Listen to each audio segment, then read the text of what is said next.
ਅਸੀਂ ਲੋਕੀ ਸੋਚਦੇ ਹਾਂ ਕਿਸਾਨ ਬੇਵਕੂਫ ਹੈਗਾ, ਕਿਸਾਨ ਅਨਪੜ੍ਹ ਹੈਗਾ, ਉਹਨੂੰ ਸਮਝ ਨਹੀਂ ਆਉਂਦਾ। ਕਿਸਾਨ ਜਿਹੜੀ ਗੱਲ ਕਰ ਰਿਹਾ ਉਹ ਅੱਗੇ ਦੇਖ ਕੇ ਗੱਲ ਕਰ ਰਿਹਾ, ਉਹਨੂੰ ਪਿੱਛੇ ਜਿਹੜਾ ਆਪਣਾ ਐਕਸਪੀਰੀਅੰਸ ਹੈ ਉਹਨੂੰ ਜਾਣਦੇ ਹੋਏ ਉਹ ਅਗਲੀ ਜਿਹੜਾ ਆਉਣ ਵਾਲਾ ਸਮੇਂ ਹੈ ਉਹਦੇ ਪਾਸੇ ਉਹਨੂੰ ਅਲਰਟ ਕਰ ਰਿਹਾ। मैं कह रहा कि किसान समझदा है झोना लगाना है कि पानी खिंचा जाता बहुत ज़्यादा, ये समझदा, ये भी समझदा कि भी स्टबल बर्निंग नाल उन्होंने ही सब तो ज़्यादा नुकसान होंदा, उहदे परिवार को नुकसान होंदा है। किसान जागरूक हैगा, सानू पॉलिसी मेकर्स को जागरूक करने की जरूरत हैगी है। तुसीं कहा जी कि मक्की लगा दो, उन्हें मक्की लगाती, मक्की का जो रेट है मिनीमम सपोर्ट प्राइस वो 1850 रुपये प्रति क्विंटल सीगा, मार्केट में उन्होंने 600 तो लैके 900 रुपये प्रति क्विंटल मिलता है। तुसीं क्या समझते हो कि वो अपना सारा सैक्रीफाइस करके तुहाडा पर्यावरण तो बचाएगा? ਤੁਸੀਂ ਚੌਥਾ ਕਾਨੂੰਨ ਲੈ ਕੇ ਆਓ। ਚੌਥਾ ਕਾਨੂੰਨ ਇਹ ਕਹੇ ਕਿ ਮਿਨੀਮਮ ਸਪੋਰਟ ਪ੍ਰਾਈਸ ਜਿਹੜਾ ਹੈਗਾ ਅਸੀਂ ਕਾਨੂੰਨੀ ਅਧਿਕਾਰ ਬਣਾਤਾ ਹੈਗਾ। ਇਹ ਹੈ ਅਸਲੀ ਸੋਲੂਸ਼ਨ ਖੇਤੀ ਦੇ ਸੰਕਟ ਦਾ। ਕਿਉਂ ਨਹੀਂ ਸਰਕਾਰ ਕਰਦੀ ਹੈ? ਕਿਸਾਨ ਅੱਜ ਚਾਹੇ ਪੰਜਾਬ ਦਾ ਹੋਏ ਚਾਹੇ ਹਿੰਦੁਸਤਾਨ ਦਾ ਹੋਏ, ਉਹ ਉਸ ਡਿਜ਼ਾਈਨ ਨੂੰ ਚੈਲੰਜ ਕਰ ਰਿਹਾ ਜਿਹੜਾ ਕਿ ਇਹ ਮਜਬੂਰ ਕਰਦਾ ਕਿਸਾਨਾਂ ਨੂੰ ਖੇਤੀ ਛੱਡ ਕੇ ਸ਼ਹਿਰ ਵਿੱਚ ਆਉਣ ਵਾਸਤੇ। ये जानबूझ कर किया जा रहा है कि भाई ये सोचा गया है कि जब तक लोग ज़्यादा खेती में रहेंगे तब तक विकास नहीं हो पाएगा। अमेरिका भी देख लीए, यूरोप भी देख लीए, आस्ट्रेलिया भी देख लीए, जोड़े भी अमीर देश है कितने नहीं होया कि अमेरिकन के किसान की या यूरोपियन किसान की जी इनकम है वो बढ़ गई होए जब तो असी कॉरपोराइजेशन किया है, प्राइवेटाइजेशन किया है। पिछले 2 साल हो गए है साढ़े जोड़े पैट्रोल की कीमत जिस तरीके बढ़िया है तो उपभोक्ता नहीं बोलिया। टमाटर अगर 40 रुपये होगा तो तुहाडे ते बोझ पैंदा, पेट्रोल 65 रुपये तो 100 रुपये हो जाए तो नहीं बोझ पैंदा। किसान भी और कॉरपोरेट भी इको बैंक तो लोन लेंदे, जब एक दा डिफॉल्ट हो जाता है नहीं दे पाता तो असीं कहने कि भी ये तो आर्थिक संकट हो जाएगा देश का जे असीं कर्जा माफ़ कर देवांगे। और जब असीं कॉरपोरेट का माफ़ करते फिर असीं कहने कि किसान देश का आर्थिक विकास हो जाएगा। ये किस तरह हो सकता है?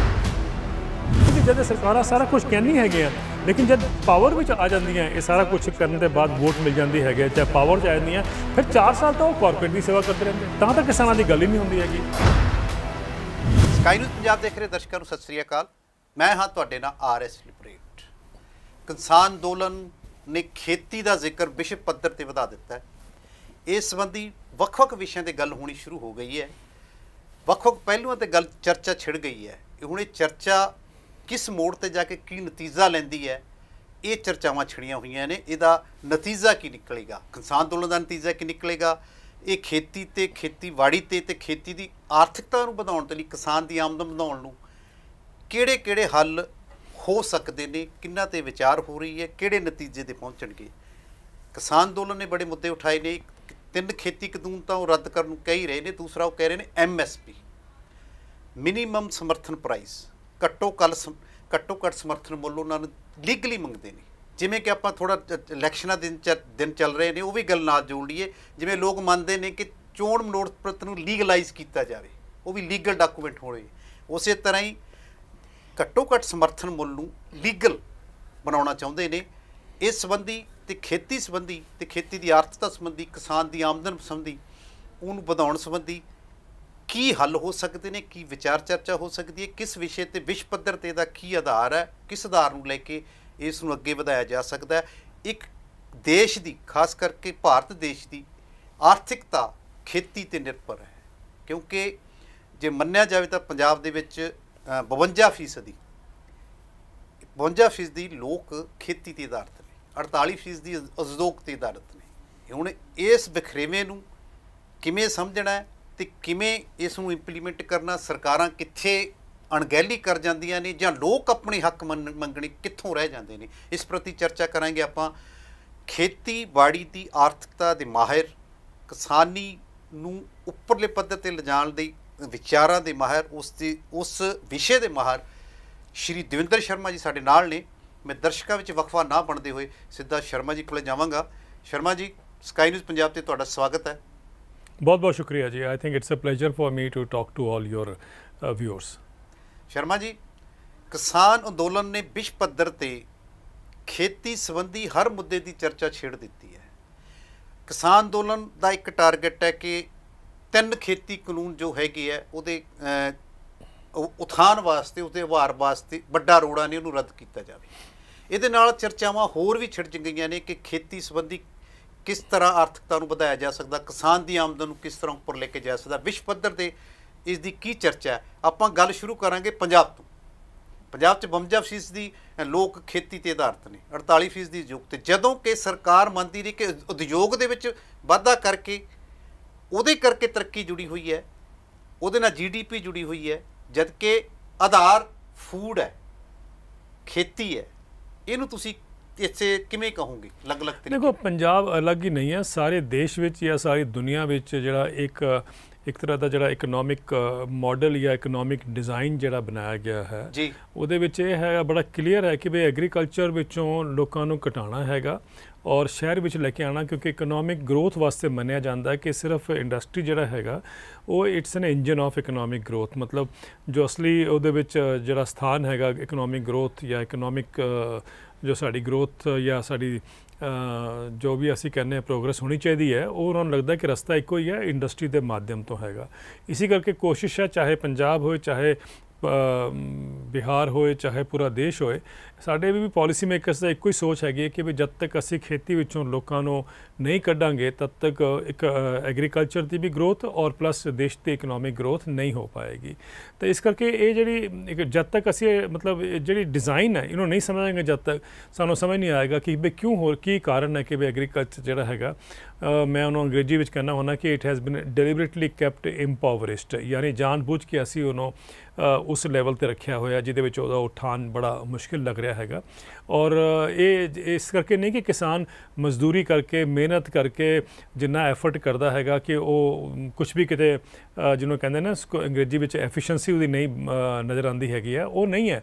ਅਸੀਂ ਜਾਣ ਬੁੱਝ ਕੇ ਉਹਨੂੰ ਉਸ ਲੈਵਲ 'ਤੇ ਰੱਖਿਆ ਹੋਇਆ ਤਾਂ ਕਿ ਇਕਨੋਮਿਕ ਰਿਫੋਰਮਸ ਜਿਹੜੇ ਹੈਗੇ ਆ ਉਹ ਸਾਡੇ ਚੱਲਦੇ ਰਹਿਣ ਜਾਂ ਵਾਇਬਲ ਰਹਿਣ। ਉਹਦੇ ਵਾਸਤੇ ਇਹ ਇੱਕ ਡਿਜ਼ਾਈਨ ਹੈਗਾ ਜਿਹਨੂੰ ਸਮਝਣਾ ਬਹੁਤ ਜ਼ਰੂਰੀ ਹੈ। ਸੋ ਜੋ ਤੁਸੀਂ ਪੰਜਾਬ ਦੀ ਗੱਲ ਕੀਤੀ ਹੈ ਜਾਂ ਮੈਂ ਅਮਰੀਕਾ ਦੀ ਗੱਲ ਕਰ ਲਵਾਂ, ਉਹ ਸਾਨੂੰ ਇੱਕ ਤਰ੍ਹਾਂ ਦਾ ਇੱਕ ਮੈਸੇਜ ਮਿਲ ਜਾਂਦਾ ਬੜਾ ਕਿ ਪੰਜਾਬ ਨੇ ਜੋ ਸੋਚਿਆ ਕਿ ਲੋਕਾਂ ਨੂੰ ਕੱਢ ਕੇ ਅਸੀਂ ਸ਼ਹਿਰ ਵਿੱਚ ਲੈ ਕੇ ਆਈਏ, ਸ਼ਹਿਰ ਵਿੱਚ ਮਤਲਬ ਇੰਡਸਟਰੀ ਵਿੱਚ ਉਹਨਾਂ ਨੂੰ ਅਬਜ਼ੌਰਬ ਕਰੀਏ, ਸ਼ਹਿਰੀਕਰਨ ਜਿਹੜਾ ਹੋਏਗਾ ਉਹ ਪ੍ਰੋਸੈਸ ਜਿਹੜਾ ਹੈਗਾ ਉਸੇ ਕਰਨ ਨੂੰ ਸਮਝਣਾ ਬਹੁਤ ਜ਼ਰੂਰੀ ਹੈ ਕਿ ਵੀ ਅੱਜ ਜਿਹੜਾ ਕਿਸਾਨ ਸੜਕਾਂ 'ਤੇ ਬੈਠਾ ਹੈ, ਜਿਹੜਾ ਮੂਵਮੈਂਟ ਇੰਨੇ ਦਿਨਾਂ ਤੋਂ ਚੱਲ ਰਹੀ ਹੈ ਦਿੱਲੀ ਦੇ ਆਸ-ਪਾਸ, ਉਹ ਕੀ ਕਾਰਨ ਹੈਗਾ ਕਿ ਬਈ ਕਿ ਕਿਸਾਨ ਨੂੰ ਕਿਆ ਉਹ ਸਮਝ ਨਹੀਂ ਆਉਂਦਾ ਕਿ ਡਿਜ਼ਾਈਨ ਕੀ ਹੈਗਾ, ਜਾਂ ਕਿਸਾਨ ਉਸ ਡਿਜ਼ਾਈਨ ਨੂੰ ਚੈਲੰਜ ਕਰ ਰਿਹਾ ਹੈਗਾ।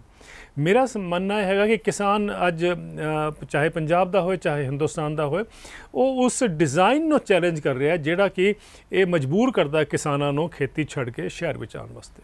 ਮੈਂ ਤੁਹਾਡੇ ਡਿਜ਼ਾਈਨ ਦੇ ਸ਼ਬਦ ਨੂੰ ਥੋੜ੍ਹਾ ਜਿਹਾ ਐਲੈਬੋਰੇਟ ਕਰਦਾ, ਯਾਨੀ ਕਿ ਖੋਲ੍ਹ ਕੇ ਦੱਸਦਾ। ਮੇਰੇ ਹਿਸਾਬ ਨਾਲ ਤੁਸੀਂ ਇਹ ਕਹਿ ਰਹੇ ਹੋ ਡਿਜ਼ਾਈਨ ਦਾ ਮਤਲਬ ਜਿਹੜੀ ਇੱਕ ਰੈਅ ਬਣਾਈ ਗਈ ਹੈ ਵੀ ਇਸ ਨੂੰ ਇਸੇ ਢੰਗ ਨਹੀਂ ਮਾਪਿਆ ਜਾ ਸਕਦਾ, ਉਹ ਇੱਕ ਗਲਤ ਰੈਅ ਹੈ। ਯਾਨੀ ਕਿ ਜਿੱਥੇ ਕਹਿ ਰਿਹਾ ਸ਼ਹਿਰੀਕਰਨੀ ਡਿਵੈਲਪਮੈਂਟ ਦਾ ਵਿਕਾਸ ਦਾ ਮੁੱਦਾ ਹੈ, ਦੇਖੋ ਐਗਰੀਕਲਚਰ ਨੂੰ ਇਗਨੋਰ ਕਰ ਦਿੰਦੇ। ਦੇਖੋ ਇਹ ਇਗਨੋਰ ਨਹੀਂ ਕੀਤਾ ਹੈ, ਇਹ ਜਾਣ ਬੁੱਝ ਕਰ ਕੀਤਾ ਜਾ ਰਿਹਾ ਹੈ ਕਿ ਬਈ ਇਹ ਸੋਚਿਆ ਗਿਆ ਹੈ ਕਿ ਜਦ ਤੱਕ ਲੋਕੀ ਜ਼ਿਆਦਾ ਖੇਤੀ ਵਿੱਚ ਰਹਿਣਗੇ ਤਦ ਤੱਕ ਵਿਕਾਸ ਨਹੀਂ ਹੋ ਪਾਏਗਾ।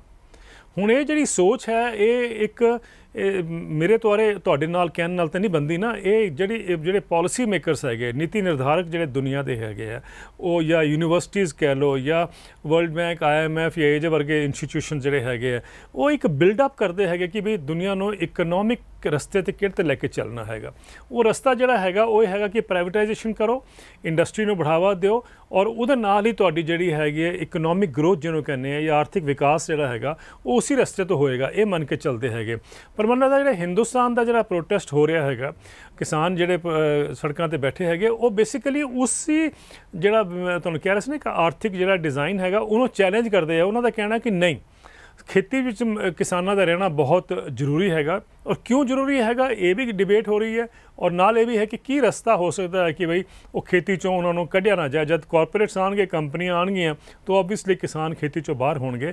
ਇਸ ਦੀ ਚਿੰਤਾ ਹੈ ਉਹਨਾਂ ਨੂੰ, ਨਾਲ ਉਹਨਾਂ ਨੇ ਵੀ ਚਿੰਤਾ ਹੈ ਕਿ ਉਹਨਾਂ ਦੀ ਜਿਹੜੀ ਇਨਕਮ ਹੈਗੀ ਹੈ ਆਲਰੇਡੀ ਬੜੇ ਲੋ ਲੈਵਲ 'ਤੇ ਹੈਗੀ ਹੈ, ਉਹ ਕਿਸ ਤਰ੍ਹਾਂ बढ़ाई ਜਾਏ, ਇਸ ਗੱਲ ਕੇ ਵੀ ਉਹਨਾਂ ਚਿੰਤਾ ਹੈਗੀ। ਲੇਕਿਨ ਉਹ ਤੋਂ ਪਹਿਲੇ ਉਹਨਾਂ ਨੂੰ ਇਹ ਨਜ਼ਰ ਆਉਂਦਾ ਕਿ ਉਹਨਾਂ ਨੂੰ ਮਾਰ ਪਏਗੀ ਜਦ ਇਹ ਸੈਂਟਰਲ ਲਾਜ਼ ਆ ਜਾਣਗੇ ਤਾਂ ਉਹਨਾਂ ਦੀ ਜਿਹੜੀ ਇਕਨੋਮਿਕ ਹਾਲਤ ਹੈ ਹੋਰ ਵੀ ਖਸਤਾ ਹੋ ਜਾਏਗੀ। ਸੋ ਇਹਨਾਂ ਚੀਜ਼ਾਂ ਨੂੰ ਅਸੀਂ ਜਦ ਸਮਝਦੇ ਹਾਂ, ਸਭ ਨੂੰ ਇੱਕ ਜਗ੍ਹਾ ਜਦ ਪਰੋਸਣੇ ਦੀ ਕੋਸ਼ਿਸ਼ ਕਰੀਏ ਤਾਂ ਸਾਨੂੰ ਨਜ਼ਰ ਆਉਂਦਾ ਕਿ ਵੀ ਜਿਹੜਾ ਆਰਥਿਕ ਵਿਕਾਸ ਦਾ ਜਿਹੜਾ ਮਾਡਲ ਹੈ ਉਹੀ ਉਹਦੇ ਵਿੱਚ ਹੀ ਸਾਰੇ ਜਿਹੜੇ ਕ੍ਰਾਈਸਿਸ ਦੀ ਜੜ ਹੈਗੀ ਆ ਉੱਥੇ। ਕਹਿਣ ਦਾ ਮਤਲਬ ਇਹ ਹੈ ਕਿ ਜਿਹੜੀ ਨੀਤੀ ਘਾੜੇ ਦੀ ਜਾਂ ਜਿਹਦੇ ਪ੍ਰੈਸ਼ਰ ਨੀਤੀ ਚੱਲਦੀ ਹੈ, ਚਾਹੇ ਉਹ ਸਰਕਾਰ ਲਗਾ ਲਓ ਚਾਹੇ ਕਾਰੋਬਾਰੀ ਲਾ ਲਓ ਉਦਯੋਗ, ਉਹਨਾਂ ਨੇ ਇੱਕ ਰਾਇ ਪੈਦਾ ਕਰ ਦਿੱਤੀ ਹੈ ਕਿ ਜਿੰਨਾ ਚਿਰ ਉਦਯੋਗ ਦਾ ਉਦਯੋਗੀ ਤੌਰ ਤੇ ਵਿਕਾਸ ਨਹੀਂ ਕਰਦੇ ਉਹਨਾਂ ਚਿਰ GDP ਜਾਂ ਵਿਕਾਸ ਦੀ ਦਰ ਨਹੀਂ ਹੋ ਸਕਦੀ। ਪਰ ਤੁਸੀਂ ਤੁਹਾਡੇ ਕੋਲ ਕੋਈ ਐਸੇ ਸਰਵੇਖਣਾਂ ਦੇ ਵੇਰਵੇ ਹੈਗੇ ਜਿੱਥੇ ਆਪਾਂ ਪਹਿਲਾਂ ਜ਼ਿਕਰ ਕਰਕੇ ਕਹਿ ਸਕਦੇ ਹਾਂ ਵੀ ਖੇਤੀ ਦੀ ਜ਼ਰੂਰਤ ਹੈ, ਖੇਤੀ ਦੇ ਵਿਕਾਸ ਦੀ? ਦੇਖੋ ਅੱਜ ਅਸੀਂ ਆਪਣਾ ਜਿਹੜਾ ਅਮੀਰ ਦੇਸ਼ ਹੈਗੇ ਆ, ਜਿਹਨੂੰ ਅਸੀਂ ਰਿਚ ਕੰਟਰੀਜ਼ ਕਹਿੰਦੇ ਹੈਗੇ ਆ, ਚਾਹੇ ਅਮਰੀਕਾ ਹੋਏ, ਯੂਰਪੀਅਨ ਯੂਨੀਅਨ ਹੋਏ ਜਾਂ ਹੋਰ ਵੀ ਜਿਹੜੇ ਰਿਚ ਕੰਟਰੀਜ਼ ਹੈਗੇ ਆ, ਆਫਟਰ ਆਲ ਯੂਰਪ ਦੇ 27 ਦੇਸ਼ ਹੈਗੇ ਆ, ਸਭ ਮਿਲਾ ਕੇ ਕਰ ਲਈਏ ਦੇਖ ਲਈਏ ਆਪਾਂ, ਤਾਂ ਉਹਨਾਂ ਦੇਸ਼ਾਂ ਵਿੱਚ ਕੀ ਹੋਇਆ? ਉਹਨਾਂ ਦੇਸ਼ਾਂ 'ਚ ਇਹ ਹੋਇਆ ਕਿ ਉਹਨਾਂ ਨੇ ਪੋਪੂਲੇਸ਼ਨ ਜਿਹੜੀ ਐਗਰੀਕਲਚਰ ਵਿੱਚ ਸੀਗੀ, ਯਾਨੀ ਜਿਹੜੇ ਲੋਕੀ ਐਗਰੀਕਲਚਰ ਵਿੱਚ ਇਨਵੋਲਵ ਸੀਗੇ, ਉਹਨਾਂ ਦੇ ਨੰਬਰ ਘਟਦੇ ਗਏ ਕਿਉਂਕਿ ਆਰਥਿਕ ਨੀਤੀਆਂ ਐਸੀ ਸੀਗੀਆਂ ਔਰ ਲੋਕੀ ਨਿਕਲ ਕੇ ਸ਼ਹਿਰਾਂ ਵਿੱਚ ਆਏ। ਹੁਣ ਅਮਰੀਕਾ ਵਿੱਚ ਦੇਖ ਲਈਏ ਤਾਂ ਅੱਜ ਜਿੰਨੀ ਵੀ ਉਹਨਾਂ ਦੀ ਜਨਸੰਖਿਆ ਹੈ, ਮੇਰੇ ਖਿਆਲ 'ਚ 32-33 ਕਰੋੜ ਦੇ ਆਸ-ਪਾਸ ਉਹਨਾਂ ਦੀ ਜਨਸੰਖਿਆ ਹੈ, ਉਹਦੇ 'ਚੋਂ ਮਾਤਰ 1.5% ਜਿਹੜਾ ਹੈਗਾ ਹੁਣ ਉਹ ਖੇਤੀ ਵਿੱਚ ਰਹਿ ਗਿਆ ਹੈਗਾ। ਤੇ ਇਹ ਸੋਚ ਕੇ ਚੱਲਣਾ ਕਿ ਲੋਕਾਂ ਨੂੰ ਜਦ ਤੱਕ ਕੱਢਾਂਗੇ ਨਹੀਂ ਖੇਤੀ ਵਿੱਚ, ਸ਼ਹਿਰਾਂ ਵਿੱਚ ਉਹ ਨਹੀਂ ਉਹਨਾਂ ਨੂੰ ਮਾਈਗ੍ਰੇਟ ਕਰਾਵਾਂਗੇ ਜਾਂ ਪਲਾਨ ਕਰਾਵਾਂਗੇ ਤਾਂ ਉਹ ਵਿਕਾਸ ਨਹੀਂ ਹੋਏਗਾ। ਲੇਕਿਨ ਔਰ ਇਹ ਵੀ ਮੰਨਿਆ ਜਾਂਦਾ ਕਿ ਜਦ ਇਹ ਹੋ ਜਾਏਗਾ, ਖੇਤੀ ਵਿੱਚ ਲੋਕੀ ਘੱਟ ਰਹਿ ਜਾਣਗੇ ਤਾਂ ਉਹਨਾਂ ਦੀ ਆਪਣੇ ਆਪ ਹੀ ਜਿਹੜੀ ਹੈਗੀ ਆ ਉਹਨਾਂ ਦੀ ਪ੍ਰਗਤੀ ਜਾਂ ਉੱਨਤੀ ਹੋ ਜਾਏਗੀ। ਲੇਕਿਨ ਅਮਰੀਕਾ ਵਿੱਚ ਤਾਂ ਨਹੀਂ ਹੋਇਆ। ਅਮਰੀਕਾ ਵਿੱਚ ਇਹ ਹਾਲ ਹੈਗਾ ਕਿ ਅੱਜ 1.5% ਜਿਹੜਾ ਹੈਗਾ, ਹੁਣ ਮੈਨੂੰ ਉਹਦਾ ਰੁਪਏ 'ਚ ਤਾਂ ਨਹੀਂ ਆਉਂਦਾ, ਲੇਕਿਨ $425 ਬਿਲੀਅਨ ਦਾ ਕਰਜ਼ਾ ਉਹਨਾਂ ਦੇ ਸਿਰ 'ਤੇ ਖੜਾ ਹੈਗਾ। ਘੱਟ ਕਿਸਾਨ ਰਹਿ ਗਏ ਹੈ ਲੇਕਿਨ ਕਰਜ਼ਾ ਉਹਨਾਂ ਦੇ ਫਿਨੋਮੀਨਲ ਉਹਨਾਂ ਦੇ ਸਿਰ 'ਤੇ ਖੜਾ ਹੈਗਾ। ਪਲੱਸ ਅਸੀਂ ਇਹ ਵੀ ਦੇਖ ਰਹੇ ਹਾਂ ਕਿ ਵੀ ਪਿਛਲੇ 8 ਸਾਲਾਂ ਵਿੱਚ 2013 ਤੋਂ ਦੇਖ ਲਈਏ ਤਾਂ ਉਹਨਾਂ ਦੀ ਜਿਹੜੀ ਇਨਕਮ ਹੈਗੀ ਆ, ਆਏ ਜਿਹੜੀ ਹੈਗੀ ਹੈ ਕਿਸਾਨ ਦੀ, ਉਹ ਮੀਡੀਅਨ ਇਨਕਮ ਜਿਹਨੂੰ ਕਹਿੰਦੇ, ਮਤਲਬ ਜਿਹੜੀ ਐਵਰੇਜ ਆ, ਉਹ ਨੈਗੇਟਿਵ ਵਿੱਚ ਜਾ ਰਹੀ ਹੈਗੀ ਹੈ। ਇਹ ਕਿਆ ਕਾਰਨ ਹੈ ਕਿ ਬਈ ਘੱਟ ਕਿਸਾਨ ਵੀ ਰਹਿ ਗਏ, ਉਹਨਾਂ ਦੀ ਲੈਂਡ ਹੋਲਡਿੰਗ ਜਾਂ ਖੇਤ ਦਾ ਆਕਾਰ ਵੀ ਵੱਧ ਗਿਆ ਔਰ ਉਹਦੇ ਬਾਵਜੂਦ ਵੀ ਖੇਤੀ ਦਾ ਇਹ ਸੰਕਟ ਜਿਹੜਾ ਹੈ ਗਹਿਰਾਉਂਦਾ ਗਿਆ ਹੈਗਾ। ਇਹ ਸਾਨੂੰ ਸਮਝਣਾ ਬਹੁਤ ਜ਼ਰੂਰੀ ਹੈ।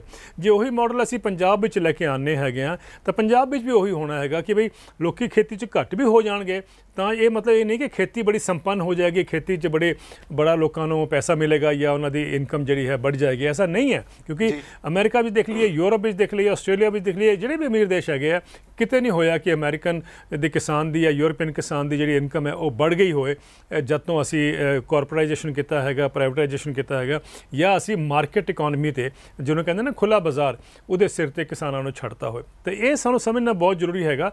ਔਰ ਮੈਨੂੰ ਲੱਗਦਾ ਕਿ ਕਿਸਾਨ ਜਿਹੜਾ ਹੈਗਾ ਉਹ ਜ਼ਿਆਦਾ ਸਮਝਦਾਰ ਹੈਗਾ, ਸਾਡੇ ਦੇਸ਼ ਦੇ ਜਿਹੜੇ ਮੇਨ ਲਾਈਨ ਇਕੋਨੋਮਿਸਟ ਹੈ ਉਹਨਾਂ ਤੋਂ ਜ਼ਿਆਦਾ ਸਮਝਦਾਰ ਹੈਗਾ। ਇਸੇ ਕਰਕੇ ਉਹ ਗਲਤ ਨੀਤੀਆਂ ਨੂੰ ਚੈਲੰਜ ਕਰ ਰਿਹਾ ਹੈਗਾ ਜਿਹੜੇ ਸਾਡੇ ਹੀ ਇਕੋਨੋਮਿਸਟ ਸਾਡੇ ਉੱਪਰ ਇੱਕ ਤਰ੍ਹਾਂ ਦਾ ਥੋਪ ਰਹੇ ਹੈਗੇ। ਤੁਸੀਂ ਜਿਵੇਂ ਤੁਸੀਂ ਅਮਰੀਕਾ ਦੀ ਉਦਾਹਰਨ ਦਿੱਤੀ, ਇਹਨੂੰ ਪੰਜਾਬ ਦੇ ਨਜ਼ਰੀਏ ਨਾਲ ਦੇਖੀ ਤਾਂ ਕਿਵੇਂ ਹੈ? ਜਿਵੇਂ ਕਿ 5 ਏਕੜ ਦੇ ਕਿਸਾਨ, 5 ਏਕੜ ਦੀ ਜ਼ਮੀਨ ਵਾਲੇ ਜਾਂ ਤੂੰ ਘੱਟ ਵਾਲੇ ਜ਼ਮੀਨ ਵਾਲੇ ਬੜੇ, ਉਹਨਾਂ ਦੀ ਸੰਖਿਆ ਬਹੁਤ ਜ਼ਿਆਦਾ, 80% ਤੋਂ ਮੇਰੇ ਹਿਸਾਬ ਨਾਲ ਜ਼ਿਆਦਾ ਹੈਗੀ ਉਹਨਾਂ ਦੀ। ਅਤੇ ਜਿਹੜਾ ਤੁਸੀਂ ਦੱਸਿਆ ਵੀ ਉੱਥੇ ਖੇਤੀ ਯਾਨੀ ਜ਼ਮੀਨ ਵੱਧ ਗਈ, ਖੇਤੀ ਕਰਨ ਵਾਲੇ ਘੱਟ ਗਏ, ਕਿਸਾਨ ਘੱਟ ਗਏ। ਇੱਥੇ ਵੀ ਉਸ ਤਰ੍ਹਾਂ ਦਾ ਜਦੋਂ ਹੋ ਜਾਂਦਾ ਤਾਂ ਇਹੋ ਸਮੀਕਰਨ ਨਜ਼ਰ ਆਉਣਗੇ। ਉਹੀ ਮੈਂ ਕਹਿਣ ਦੀ ਕੋਸ਼ਿਸ਼ ਕਰ ਰਿਹਾ ਹੈਗਾ ਕਿ ਤੁਸੀਂ ਦੇਖੋ ਹਿੰਦੁਸਤਾਨ ਵਿੱਚ 86% ਕਿਸਾਨ ਹੈਗੇ ਜਿਨ੍ਹਾਂ ਕੋਲ 5 ਏਕੜ ਤੋਂ ਘੱਟ ਰਕਬਾ ਹੈਗਾ, ਜ਼ਮੀਨ ਉਹਨਾਂ ਦੀ ਖੇਤ ਦਾ ਆਕਾਰ ਉਹ ਤੋਂ ਘੱਟ ਹੈਗਾ। ਇਹ ਤਾਂ 5 ਏਕੜ ਤਾਂ ਚਲੋ ਮੈਕਸਿਮਮ ਹੋਇਆ ਨਾ, ਉਹ ਤੋਂ ਘੱਟ ਤੁਸੀਂ 2 ਏਕੜ ਵਾਲੇ ਹੈਗੇ ਉਹ ਵੀ 60% ਤੋਂ ਜ਼ਿਆਦਾ ਕਿਸਾਨ ਹੈਗੇ ਆ। ਛੋਟੇ ਕਿਸਾਨ ਹੈਗੇ ਤਾਂ ਅਸੀਂ ਮੰਨ ਕੇ ਚੱਲਦੇ ਹਾਂ ਕਿ ਇਹਨਾਂ ਦੀ ਇਨਕਮ ਜਾਂ ਖੇਤੀ ਵਿੱਚੋਂ ਇਹਨਾਂ ਨੂੰ ਕੁਝ ਮਿਲ ਨਹੀਂ ਸਕਦਾ ਹੈਗਾ, ਲਾਭਦਾਇਕ ਨਹੀਂ ਹੋ ਸਕਦੀ ਖੇਤੀ। ਇਸ ਕਰਕੇ ਇਹਨਾਂ ਨੂੰ ਤੁਸੀਂ ਕਾਰਪੋਰੇਟ ਦੇ ਹਵਾਲੇ ਕਰ ਦਿਓ। ਕਾਰਪੋਰੇਟ ਜਿਹੜਾ ਹੈਗਾ ਇਹਨਾਂ ਨੂੰ ਪੂਲ ਕਰੇਗਾ, ਐਗਰੀਗੇਟ ਕਰੇਗਾ, ਯਾਨੀ ਜੋੜੇਗਾ ਸਭ ਨੂੰ, 15, 20, 50 ਕਿਸਾਨ ਨੂੰ ਜੋੜ ਕੇ ਰਕਬਾ बढ़ ਜਾਏਗਾ, ਹੈ ਨਾ। ਜੇ ਰਕਬਾ बढ़ ਜਾਏਗਾ ਤਾਂ ਉਹਦੀ ਬਾਰਗੇਨਿੰਗ ਪਾਵਰ बढ़ ਜਾਏਗੀ, ਮਾਰਕੀਟ ਵਿੱਚ ਜਾਏਗਾ ਤਾਂ ਬਾਜ਼ਾਰ ਵਿੱਚ ਉਹ ਕਹਿ ਸਕਦਾ ਕਿ ਵੀ ਮੇਰੇ ਕੋਲ ਇੰਨੀ ਪ੍ਰੋਡਿਊਸ ਹੈਗੀ ਤਾਂ ਇਹਦਾ ਇੰਨਾ ਮੈਂ ਦਾਮ ਦੇਵਾਂਗਾ ਜਾਂ ਇੰਨਾ ਦਾਮ ਐਕਸੈਪਟ ਕਰਾਂਗਾ। ਇਹ ਸਾਰੀ ਗੱਲਾਂ ਅਸੀਂ ਆਰਗੂਮੈਂਟ ਜਿਹੜਾ ਸਾਡੇ ਉੱਪਰ ਇੱਕ ਤਰ੍ਹਾਂ ਦਾ ਦੱਸਿਆ ਜਾਂਦਾ ਕਿ ਸਾਡੇ ਇਕੋਨੋਮਿਸਟ ਦੁਆਰਾ ਕਿ ਇਹ ਇਸ ਤਰ੍ਹਾਂ ਹੋਏਗਾ ਤਾਂ ਐਗਰੀਕਲਚਰ ਨੂੰ ਫਾਇਦਾ ਹੋਏਗਾ, ਕਿਸਾਨਾਂ ਨੂੰ ਫਾਇਦਾ ਹੋਏਗਾ। ਲੇਕਿਨ ਸੱਚਾਈ ਹੈ ਕਿ ਇਹ ਤਾਂ ਅਮਰੀਕਾ ਵਿੱਚ ਵੀ ਨਹੀਂ ਹੋਇਆ, ਇਹ ਯੂਰਪ ਵਿੱਚ ਵੀ ਨਹੀਂ ਹੋਇਆ। ਯੂਰਪ ਦੇ ਕਿਸਾਨ ਅਗਰ ਐਵਰੇਜ ਦੇਖੀਏ, ਸਾਡਾ ਅਗਰ 5 ਏਕੜ ਦਾ ਕਿਸਾਨ ਹੈ ਤਾਂ ਅਮਰੀਕਾ ਦਾ ਕਿਸਾਨ ਤਾਂ 444 ਏਕੜ ਉਹਦੀ ਰਕਬਾ ਹੁੰਦਾ ਹੈ। 444 ਏਕੜ ਤਾਂ ਉਹਦਾ ਐਵਰੇਜ ਹੈ। ਉੱਥੇ ਤਾਂ ਬਹੁਤ, ਤੁਸੀਂ ਜਾਣਦੇ ਹੋ ਕਿ ਬੜਾ ਦੇਸ਼ ਹੈ, ਉੱਥੇ ਵੀ ਬਹੁਤ ਲੰਬੇ ਖੇਤ ਹੈਗੇ ਆ ਜਾਂ ਬੜੇ ਖੇਤ ਹੈਗੇ ਆ, ਲੇਕਿਨ ਐਵਰੇਜ ਚਲੋ 444, ਉੱਥੇ 10 ਕਿਸਾਨ ਮਿਲ ਜਾਣ ਤਾਂ ਉਹਨਾਂ ਕੋਲ 4000 ਏਕੜ ਹੋ ਜਾਂਦਾ। ਤਾਂ 4000 ਏਕੜ ਨਾਲ ਤਾਂ ਉਹ ਵੀ ਮਾਰਕੀਟ ਵਿੱਚ ਜਾ ਕੇ ਮਾਰਕੀਟ ਪ੍ਰਾਈਸ ਡਿਕਟੇਟ ਕਰ ਸਕਦੇ ਸੀ। ਇੱਕ ਐਡ ਕਰਨੀ ਚਾਹਾਂਗਾ, ਪਿਛਲੇ 2 ਦਿਨਾਂ ਦੀ ਖਬਰ ਹੈ, ਜੇ ਤੁਸੀਂ ਕਾਰਪੋਰੇਟ ਪ੍ਰਭਾਵ ਦੀ ਗੱਲ ਕਰਦੇ ਹੋ ਜਾਂ ਜਿਹੜੇ ਸ਼ੰਕੇ ਕਿਸਾਨਾਂ ਵੱਲੋਂ ਉਠਾਏ ਜਾ ਰਹੇ ਨੇ ਕਿ 3 ਖੇਤੀ ਕਾਨੂੰਨ ਜਦੋਂ ਲਾਗੂ ਹੋ ਜਾਣਗੇ ਇਹ ਸੁਣ। ਜੇ ਹਿਮਾਚਲ ਦੀ ਗੱਲ ਕਰੀਏ ਤਾਂ ਅਡਾਨੀ ਗਰੁੱਪ ਨੇ ਐਤਕੀ ਪਿਛਲੇ ਜਿਹੜੇ ਸੇਬਾਂ ਦੇ ਰੇਟ ਦੀ ਗੱਲ ਹੋਈ ਸੀਗੀ, ਉਹਦੇ ਵਿੱਚ ਕਿਸਮਾਂ ਨੇ ਸੇਬਾਂ ਦੀਆਂ, ਪਰ ਇੱਕ ਜਿਹੜੀ ਸਭ ਤੋਂ ਵਧੀਆ ਕਿਸਮ ਉਹ 'ਚ 16 ਰੁਪਏ ਘੱਟ ਰੇਟ ਤੈਅ ਕਰ ਦਿੱਤਾ। ਤੇ ਫਿਰ ਕਾਰਪੋਰੇਟ ਤੈਅ ਕਰਿਆ ਕਰੇਗਾ। यही तो किसान कह रहे हैं। देखो समझना जरूरी है, साढ़े आम जनता को समझना जरूरी है। असी लोग सोचते हैं किसान बेवकूफ़ हैगा, किसान अनपढ़ हैगा, उन्होंने समझ नहीं आता। किसान जी गल कर रहा वो अगे देख के गल कर रहा, उन्होंने पिछे जो अपना एक्सपीरियंस है उन्होंने जानते हुए अगली जो आने वाला समय है वो वास्ते उन्होंने अलर्ट कर रहा। उन्हें जो किया है वही है कि एक कंपनी ने हिमाचल प्रदेश में एप्पल का जोड़ा बहुत बड़ा उन्होंने व्यापार है, उन्होंने एप्पल ले और उन्होंने 16 रुपये इस साल उन्होंने किसानों को घट दिते है एज ए प्राइस 16 रुपये पर किलो। यानी पिछले साल अगर 88 रुपये प्रीमियम क्वालिटी जो एप्पल है वह कीमत सी, तो इस बारी 72 रुपये उन्होंने किसानों को दिते है। तो तुसीं मैनूं दसो कि किहड़ी कम्यूनिटी हैगी अपने समाज में जिन्होंने इनकम घट मिलती हैगी है, किहड़ी कम्यूनिटी हैगी है। कई तो सुनिया कभी कारां दे प्राइस घट जाण साल बाई साल, कभी होया इस तरह, कभी कभी मोटरसाइकिल के प्राइस घटे है, किस चीज़ के घटे है। तुहाडा टूथपेस्ट साबुन है ये प्राइस नहीं घटते, हर साल बढ़ते है। फिर खेती के जोड़े प्राइस है या किसानों के कीमत है वो क्यों घटदियां है। और जब कॉरपोरेट का कंट्रोल हो आएगा, मेरा मानना है कि वो जब डोमीनेट पोजीशन आ जाएंगे, जब उन्होंने को अपने एक जिन्होंने कहते ना कंसनट्रेशन या मोनोपली जी गल हो जाएगी, तो वो अपनी मनमर्जी नाल किसानों को अपने दाम देंगे। और इसी करके किसान जोड़े है अज उत्तेजित है और उन्होंने रोष जोड़ा है सानू नज़र आ रहा। किसान मंग कर रहा MSP की, ਉਹਦੇ 'ਚ ਸਰਕਾਰ ਦਾ ਇੱਕ ਦਲੀਲ ਹੈ ਕਿ ਇਹਦੀ ਰਕਮ ਬੜੀ ਵੱਡੀ ਹੋ ਜਾਏਗੀ, ਉਹ ਬਜਟ ਤੇ ਅਸਰ ਪਾਏਗੀ ਨਹੀਂ ਹੋਏਗੀ। ਦੂਸਰਾ ਇਹ ਹੈ ਕਿ ਜਿਵੇਂ ਤੁਸੀਂ ਹੁਣ ਕਾਰਾਂ ਦੀ ਗੱਲ ਕੀਤੀ, ਹੋਰ ਪ੍ਰੋਡਕਟਾਂ ਦੀ ਗੱਲ ਕੀਤੀ, ਉਹਦੇ ਵਿੱਚ ਕੀ ਹੁੰਦਾ ਕਿ ਪ੍ਰੋਡਿਊਸਰ ਤੈਅ ਕਰਦਾ ਕੀਮਤ। ਵੱਖਰੀ ਗੱਲ ਆ ਵੀ ਸਰਕਾਰ ਦੇ ਕੁਝ ਅਦਾਰੇ ਨੇ ਉਹ ਰੈਗੂਲੇਟ ਕਰਨ ਵਾਸਤੇ ਕੀਮਤ ਵਾਸਤੇ ਹੈਗੇ ਨੇ, ਪਰ ਉਹ ਜਦੋਂ ਪ੍ਰੋਡਿਊਸਰ ਤੈਅ ਕਰਦਾ, ਕਿਸਾਨ ਪ੍ਰੋਡਿਊਸਰ ਹੈ, ਉਹ ਕਿਉਂ ਨਹੀਂ ਤੈਅ ਕਰ ਸਕਦਾ। यही तो गल इंपॉर्टेंट समझने वाली, और मेरा इस गल ते बहुत फोकस रहिंदा है लोगों को समझाने वास्ते भी कि देखो जब असी कोई एग्जाम्पल ले लो, कार है, कार जब मार्केट में आती है तो वह प्राइस टैग लग्या होता है, चाहे वो तो पूरे पेज की अखबारों में एडवरटाइजमेंट आए जो भी आए, लेकिन वो लिखा होता है कि भाई इस कार की कीमत इन्नी है, कोई 2 करोड़ की है, कोई 20 लाख की है, कोई 40 लाख की है, ये आप जानते हैं। कभी इस तरह होया कि भी तुम शोरूम में जाओ और तुहाडा कार खड़ी है, वो तुम बोलन जी हाँ तुम दसो कितना पैसे देने हैं, कभी होया इस तरह। फिर जब एक कार होए अपने जो फास्ट मूविंग कमोडिटी प्रोडक्ट्स होंगे, कंज्यूमर प्रोडक्ट्स होंगे, FMCG प्रोडक्ट्स वो होण, मेरा मतलब है कि साबुन तेल या शैंपू वगैरह होण, सब का प्राइस लग्या होंदा है। हाँ जी, क्या सिर्फ एक खेती को छड़ दी है। एग्रीकल्चर के प्रोडक्ट्स ऐसे है जिन्हों के उपर टैग प्राइस टैग नहीं लग्या होंदा, जब प्राइस टैग नहीं लिखा तो उन्होंने सब एक्सप्लॉइट करना चाहते हैं।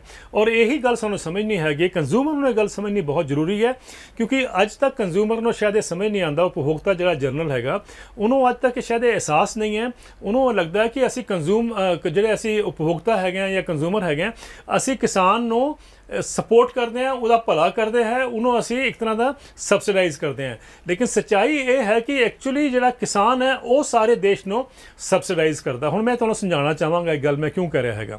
एक ना OECD एक ग्रुप है, OECD है organisation for economic cooperation and development, जो दुनिया के जो अमीर देश है, सब तो रिचेस्ट ट्रेडिंग ब्लॉक जो है जिहदे विच 37 मुल्क है, उन्होंने जो ब्लॉक है उन्होंने OECD कहते हैं। उन्होंने एक स्टडी की, दिल्ली का एक इंस्टीट्यूट है एक ईयर, उन्होंने मिलकर एक स्टडी की। वो कहता कि 2000 और 2016 के बिच, यानी 16 साल के पीरियड विच भारत के किसानों को 45 लाख करोड़ रुपए का नुकसान होया जी। ये जो 45 लाख करोड़ रुपए नुकसान वो कहते हैं, मेरा मानना है कि हले अंडरस्टेटमेंट हैगी है, एक घट दसिया गया है, क्योंकि उन्होंने कुछ फसलों पर एनालिसिस किया, फिर उन्होंने ना सारे देश के परिपेक्ष पाता। लेकिन अगर असी सारा जो स्पैक्ट्रम है एग्रीकल्चर का वो उपर अध्ययन कर दे और फिर एस्टीमेट कर दे कि किसानों को कितना लॉस होया, तो शायद ये तो भी बहुत ज़्यादा लॉस होना सीगा। पर चलो घट तो घट तो एक आइडिया मिल जाता है कंज्यूमर को या उपभोक्ता को कि किसानों को 45 लाख करोड़ रुपए का नुकसान होया 16 साल विच, और यह मतलब है कि तकरीबन 2.5 लाख करोड़ तो हर साल नुकसान ज़्यादा किसान को सहना पे। इंटरस्टिंग गल यह है कि हालांकि वो भी समझने की जरूरत है कि जो जिस प्राइस नाल कंपेयर करते हैं वो ऑलरेडी सबसिडीज़ नाल थले चल जाता है या गिर जाता है, जिन्होंने असीं इंटरनेशनल प्राइस कहने हैं, असीं उहदे नाल कंपेयर कर रहे हैं। चलो वो भी कंपैरिजन देख लो। वो कहता कि किसानों को 15% कीमतां घट मिलियां और जिहड़ा उपभोक्ता है उन्होंने 25% फायदा होया जी। ये मतलब साफ हो गया कि किसान तो सबसिडाइज कर रहा सीगा। ये जो आम उपभोक्ता है ना, जिन्होंने लगता है कि भाई असा बहुत महंगे कीमत देने किसानों को, नहीं, ਤੁਸੀਂ ਜੋ ਦੇ ਰਹੇ ਹੋ ਕੁਝ ਵੀ ਨਹੀਂ ਹੈਗਾ। ਤੁਸੀਂ ਦੇਖ ਲਓ ਤੁਹਾਡੇ ਸਾਹਮਣੇ 25% ਉਹਨਾਂ ਨੇ ਕਹਿਤਾ ਤੁਹਾਨੂੰ ਫਾਇਦਾ ਹੋਇਆ, ਕਿਸਾਨ ਨੇ ਆਪਣਾ ਪੇਟ ਕੱਟਿਆ, ਉਹਨੂੰ 15% ਲਾਸ ਹੋਇਆ, ਤੁਹਾਨੂੰ 25% ਫਾਇਦਾ ਹੋ ਗਿਆ। ਤਾਂ ਕਿਉਂ ਨਹੀਂ ਕਿ ਉਪਭੋਗਤਾ ਅੱਜ ਕਿਸਾਨ ਨਾਲ ਖੜਾ ਹੁੰਦਾ ਹੈ, ਜਿਹਨੇ ਤੁਹਾਨੂੰ ਫੀਡ ਕੀਤਾ ਹੈ, ਜਿਹਨੇ ਤੁਹਾਡੀ ਥਾਲੀ ਵਿੱਚ ਫੂਡ ਪਰੋਸਿਆ ਹੈਗਾ ਜਾਂ ਅਨਾਜ ਪਰੋਸਿਆ ਹੈਗਾ, ਖਾਦਿਆਨ ਪਰੋਸੇ ਹੈਗੇ, ਭੋਜਨ ਪਰੋਸਿਆ ਹੈਗਾ, ਉਹਨਾਂ ਨਾਲ ਤੁਸੀਂ ਅੱਜ ਕਿਉਂ ਨਹੀਂ ਖੜੇ ਹੁੰਦੇ? ਚਲੋ ਥੋੜਾ ਦਰਸ਼ਕਾਂ ਨਾਲ ਥੋੜਾ ਜਿਹਾ ਯਾਨੀ ਕਿ ਖੋਲ ਕੇ ਦੱਸੋ ਕਿ ਜਿਹਨੇ 25% ਤੁਸੀਂ ਦੱਸਿਆ ਵੀ ਯਾਨੀ ਕਿ ਸਬਸਿਡਾਈਜ਼ ਕੀਤਾ ਕਿਸਾਨ ਨੇ, ਉਹ ਕਿਸ ਤਰ੍ਹਾਂ, ਥੋੜਾ ਜਿਹਾ ਉਦਾਹਰਨ ਨਾਲ ਸਮਝਾਓ, ਥੋੜਾ ਸਮਝਾਓ। ਉਹ ਤਾਂ ਉਹਨਾਂ ਨੇ ਬੜਾ ਸਿੰਪਲ ਤਰੀਕਾ ਦੇਖਿਆ ਨਾ ਕਿ ਦੇਖੋ ਜਿਹੜਾ ਪ੍ਰਾਈਸ ਮਿਲਣਾ ਚਾਹੀਦਾ ਸੀ ਕੰਜ਼ਿਊਮਰ ਨੂੰ, ਉਹ 25% ਉਹਨੂੰ ਫਾਇਦਾ ਹੋ ਗਿਆ ਕਿਉਂਕਿ ਕਿਸਾਨ ਦਾ ਪ੍ਰਾਈਸ ਉਹਨੂੰ ਘੱਟ ਮਿਲਿਆ ਹੈਗਾ। ਇਹ ਤਾਂ ਉਹ ਸਾਫ਼ ਨਜ਼ਰ ਆ ਜਾਂਦਾ ਨਾ ਕਿ ਤੁਹਾਨੂੰ ਪ੍ਰਾਈਸ ਮਿਲਣਾ ਕੀ ਸੀਗਾ, ਪ੍ਰਾਈਸ ਕੀ ਤੁਹਾਨੂੰ ਮਿਲਿਆ ਹੈਗਾ, ਜਾਂ ਆਪਾਂ ਉਹਨੂੰ ਜੋੜਦੇ ਹੈਗੇ ਤਾਂ ਤੁਹਾਨੂੰ ਇਹ ਨਜ਼ਰ ਆ ਜਾਂਦਾ ਹੈਗਾ। ਪਰ ਇਹਦੇ ਨਾਲ ਤੁਹਾਨੂੰ ਇੱਕ ਆਈਡੀਆ ਹੋ ਜਾਂਦਾ ਕਿ ਬਈ ਕਿਸਾਨ ਨੇ ਆਪਣੇ ਆਪ 15% ਘੱਟ ਲਿਆ ਜਾਂ ਉਹਨੂੰ ਘੱਟ ਦਾਮ ਮਿਲਿਆ। ਅੱਛਾ, ਯਾਨੀ ਜਿਹੜਾ ਘੱਟ ਲਿਆ ਉਹ ਉਹਦੇ ਫਾਇਦੇ 'ਚ ਆ ਜਾਂਦਾ, ਲੇਕਿਨ ਕੰਜ਼ਿਊਮਰ ਨੂੰ ਜਾਂ ਉਪਭੋਗਤਾ ਨੂੰ ਫਾਇਦਾ ਹੋ ਗਿਆ 25% ਦਾ। ਤਾਂ ਇਹਦਾ ਮਤਲਬ ਇਹ ਹੋਇਆ ਹੈ ਨਾ ਕਿ ਉਹਨੂੰ ਤਾਂ ਘੱਟ ਕੀਮਤਾਂ ਦੇਣੀ ਪਈਆਂ ਨਾ ਕੰਜ਼ਿਊਮਰ ਨੂੰ। ਤਾਂ ਇਹਦਾ ਮਤਲਬ ਇਹ ਹੋਇਆ ਕਿ ਸਬਸਿਡਾਈਜ਼ ਕਿਉਂ ਕੀਤਾ? ਫਿਰ ਕੰਜ਼ਿਊਮਰ ਨੂੰ ਸਬਸਿਡਾਈਜ਼ ਪ੍ਰੋਡਿਊਸਰ ਨੇ ਕੀਤਾ ਨਾ। ਕਿਤੇ ਨਾ ਕਿਤੇ ਖਪਤਕਾਰ ਦੇ ਵਿੱਚ ਇੱਕ ਇਹ ਡਰ ਪੈਦਾ ਹੋ ਜਾਂਦਾ, ਜਿਵੇਂ ਤੁਹਾਡੀ ਗੱਲ ਨਾਲ ਜੋੜਦਾ ਮੈਂ, ਕਿ ਜੇ ਇਹ ਕੀਮਤਾਂ ਵੱਧ ਜਾਂਦੀਆਂ, ਆਮਦਨ ਦਾ ਸਤਰ ਵੱਧ ਨਹੀਂ ਰਿਹਾ, ਤੇ ਫਿਰ ਖਪਤਕਾਰ ਨੂੰ ਕਿਤੇ ਨਾ ਕਿਤੇ ਕੰਜ਼ਿਊਮਰ ਨੂੰ, ਭੁਗਤਾਂ ਨੂੰ ਨੁਕਸਾਨ, ਉਹ ਇਸ ਕਰਕੇ ਨੁਕਸਾਨ ਮੰਨਦਾ ਕਿਉਂਕਿ ਆਮਦਨ ਨਹੀਂ ਵੱਧ ਰਹੀ ਉਹਦੀ। ਮੈਂ ਮੰਨਦਾ ਜੀ ਕਿ ਉਹ ਆਮਦਨੀ ਨਹੀਂ ਵੱਧ ਰਹੀ ਹੈ, ਤਾਂ ਉਹ ਸਾਰੇ ਨਾਲ ਨਹੀਂ ਵੱਧ ਰਹੀ ਹੈਗੀ। ਔਰ ਸਾਰੇ ਪੀਰੀਅਡ ਵਿੱਚ ਦੇਖ ਲਿਆ ਆਪਾਂ, ਹੁਣ ਪਿਛਲੇ 2 ਸਾਲ ਹੋ ਗਏ ਆ ਸਾਡੇ ਜਿਹੜੇ ਪੈਟਰੋਲ ਦੀ ਕੀਮਤਾਂ ਜਿਸ ਤਰੀਕੇ ਨਾਲ ਬੜੀਆਂ ਹੈਗੀਆਂ, ਤਾਂ ਉਪਭੋਗਤਾ ਨਹੀਂ ਬੋਲਿਆ।